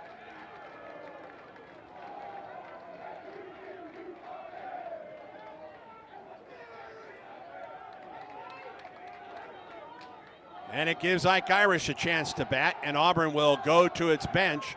And Cole Edwards, the sophomore, comes in to run for Auburn. For Fralick, excuse me, it was not Terrell. It was Fralick with the RBI double to left. My mistake. He is out now, and Cole Edwards is on. And the pitching coach is out for Kentucky. A fly ball to left by Chase Fralick. Cole Hage came on and tried to make a game-saving catch. He didn't get there. The ball bounced by him, and Fralick ended up at second base with the RBI double. And Cole Edwards is on to run for Fralick.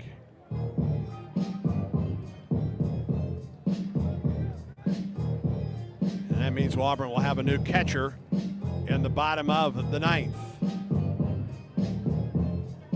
And the meeting on the mound is now done. for Kentucky.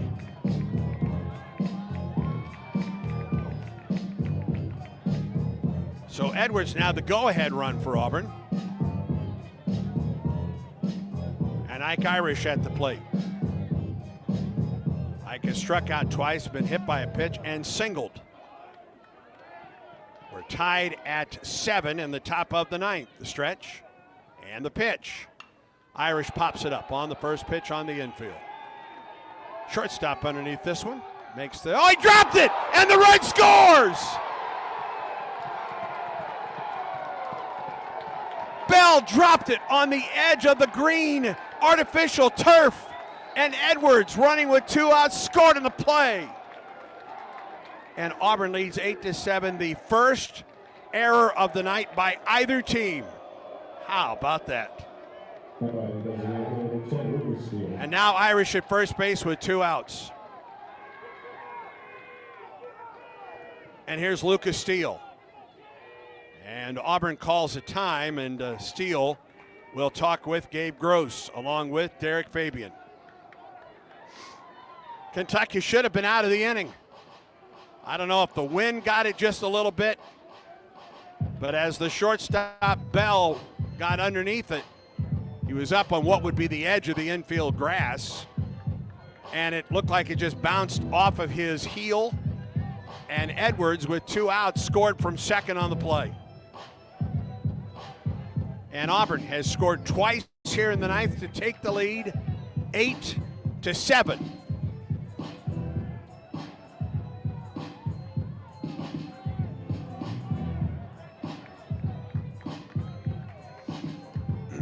My goodness.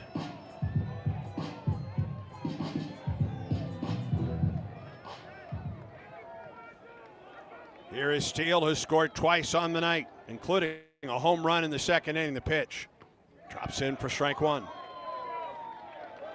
A 2-out RBI double to left by Fralick tied it, and then an error by the shortstop on a fly ball in the infield by Irish has given Auburn the lead. Stretch in the pitch. Way outside, great job by Burks to keep Irish at first base. He had to lunge for that one.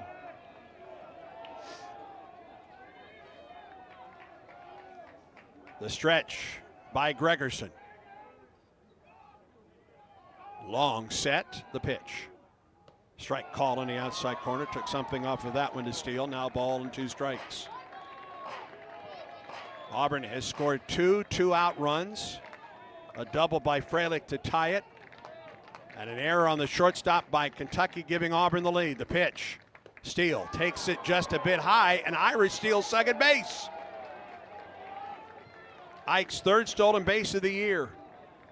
No throw, and now a base hit gives Auburn a 2-run lead, perhaps. 2 balls and 2 strikes to Steele.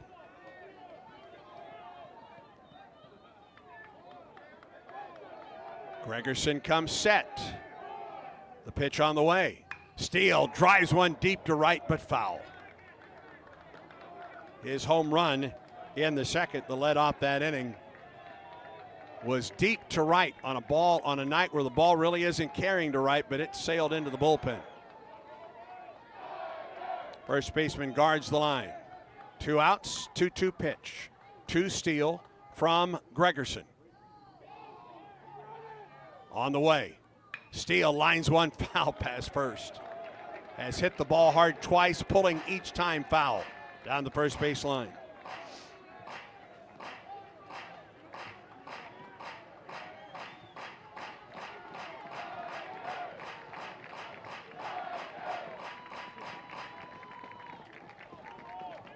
Two balls and 2 strikes to Lucas Steele. Irish gets his lead at second, 2 outs. Tigers lead 8-7. The pitch. High, ball 3. Fastball that went upstairs. Full count now to Lucas.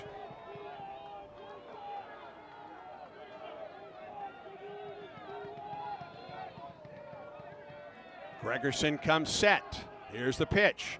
Steele drives one into right, got on top of it. Montoya back at the warning track. He makes the catch, and the inning comes to a close. Auburn scores 2 runs on 2 hits, a big error, and 1 man left, and we go to the bottom of the 9th. New catcher for Auburn, new pitcher for Auburn. We'll set the defense with the 3, 4, and 5 hitters coming up for Kentucky in the bottom of the 9th. Stay tuned, friends. Auburn baseball continues in a moment. It's a great day to get vaccinated. Many children and adults that delayed vaccination during the pandemic are still behind schedule. It is crucial that we take the steps to get everyone back on track with their routine immunization. Children and teens can still catch up on their vaccinations even if they start late. Make sure you and your family are up to date on all recommended vaccines, including respiratory virus vaccine. Let's all do our part to get back on track. Don't wait. Vaccinate. For more information, visit alabamapublichealth.gov/IMM. Strike out ants, termites, and other pests with a call to Cook's Pest Control. Cook's proven pest control methods and superior termite control system keep your home safe and are backed by a 110% satisfaction guarantee. As the weather gets warmer, your spring cleaning isn't done until you call the official pest control partner of the Auburn Tigers, Cook's Pest Control. Looky, looky, looky, here comes Cookie, Cook's Pest Control.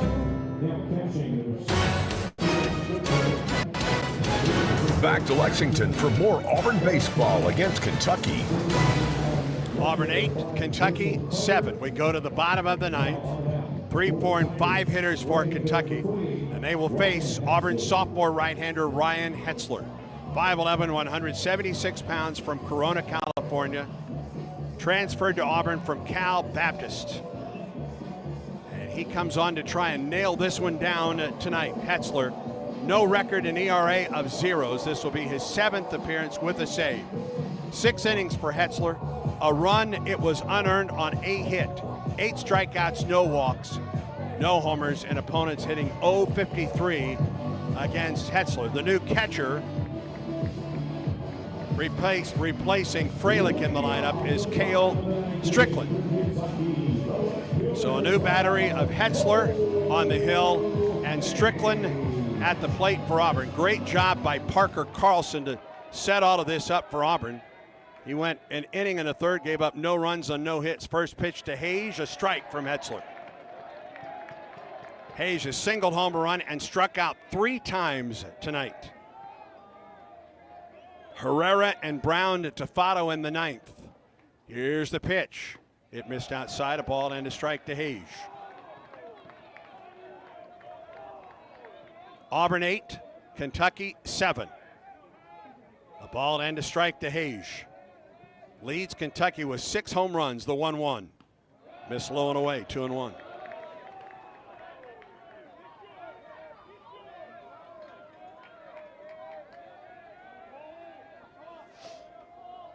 Here's the 2-1. Hayes takes strike 2 on the outside corner. Off-speed delivery.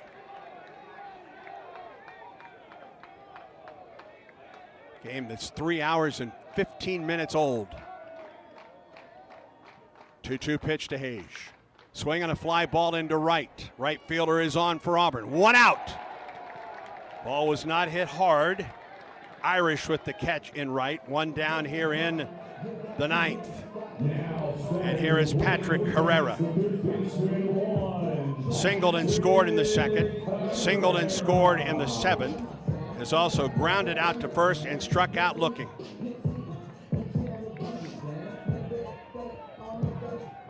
Guevara, even with the bag at third for Auburn. The pitch, he shows bunt, takes strike 1.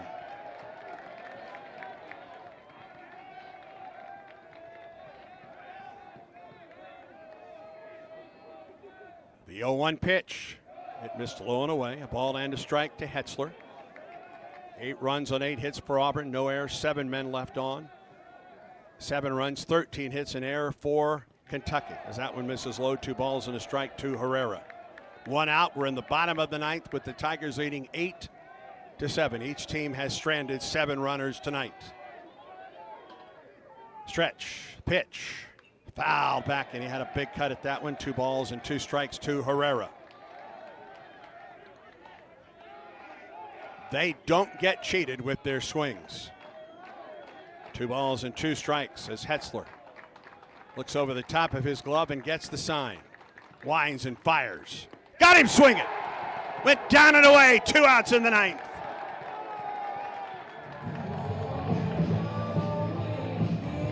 And Hudson Brown to the plate for Kentucky. Brown singled and scored in the second, hit by a pitch in the third, grounded to second in the fifth, and struck out swinging in the seventh.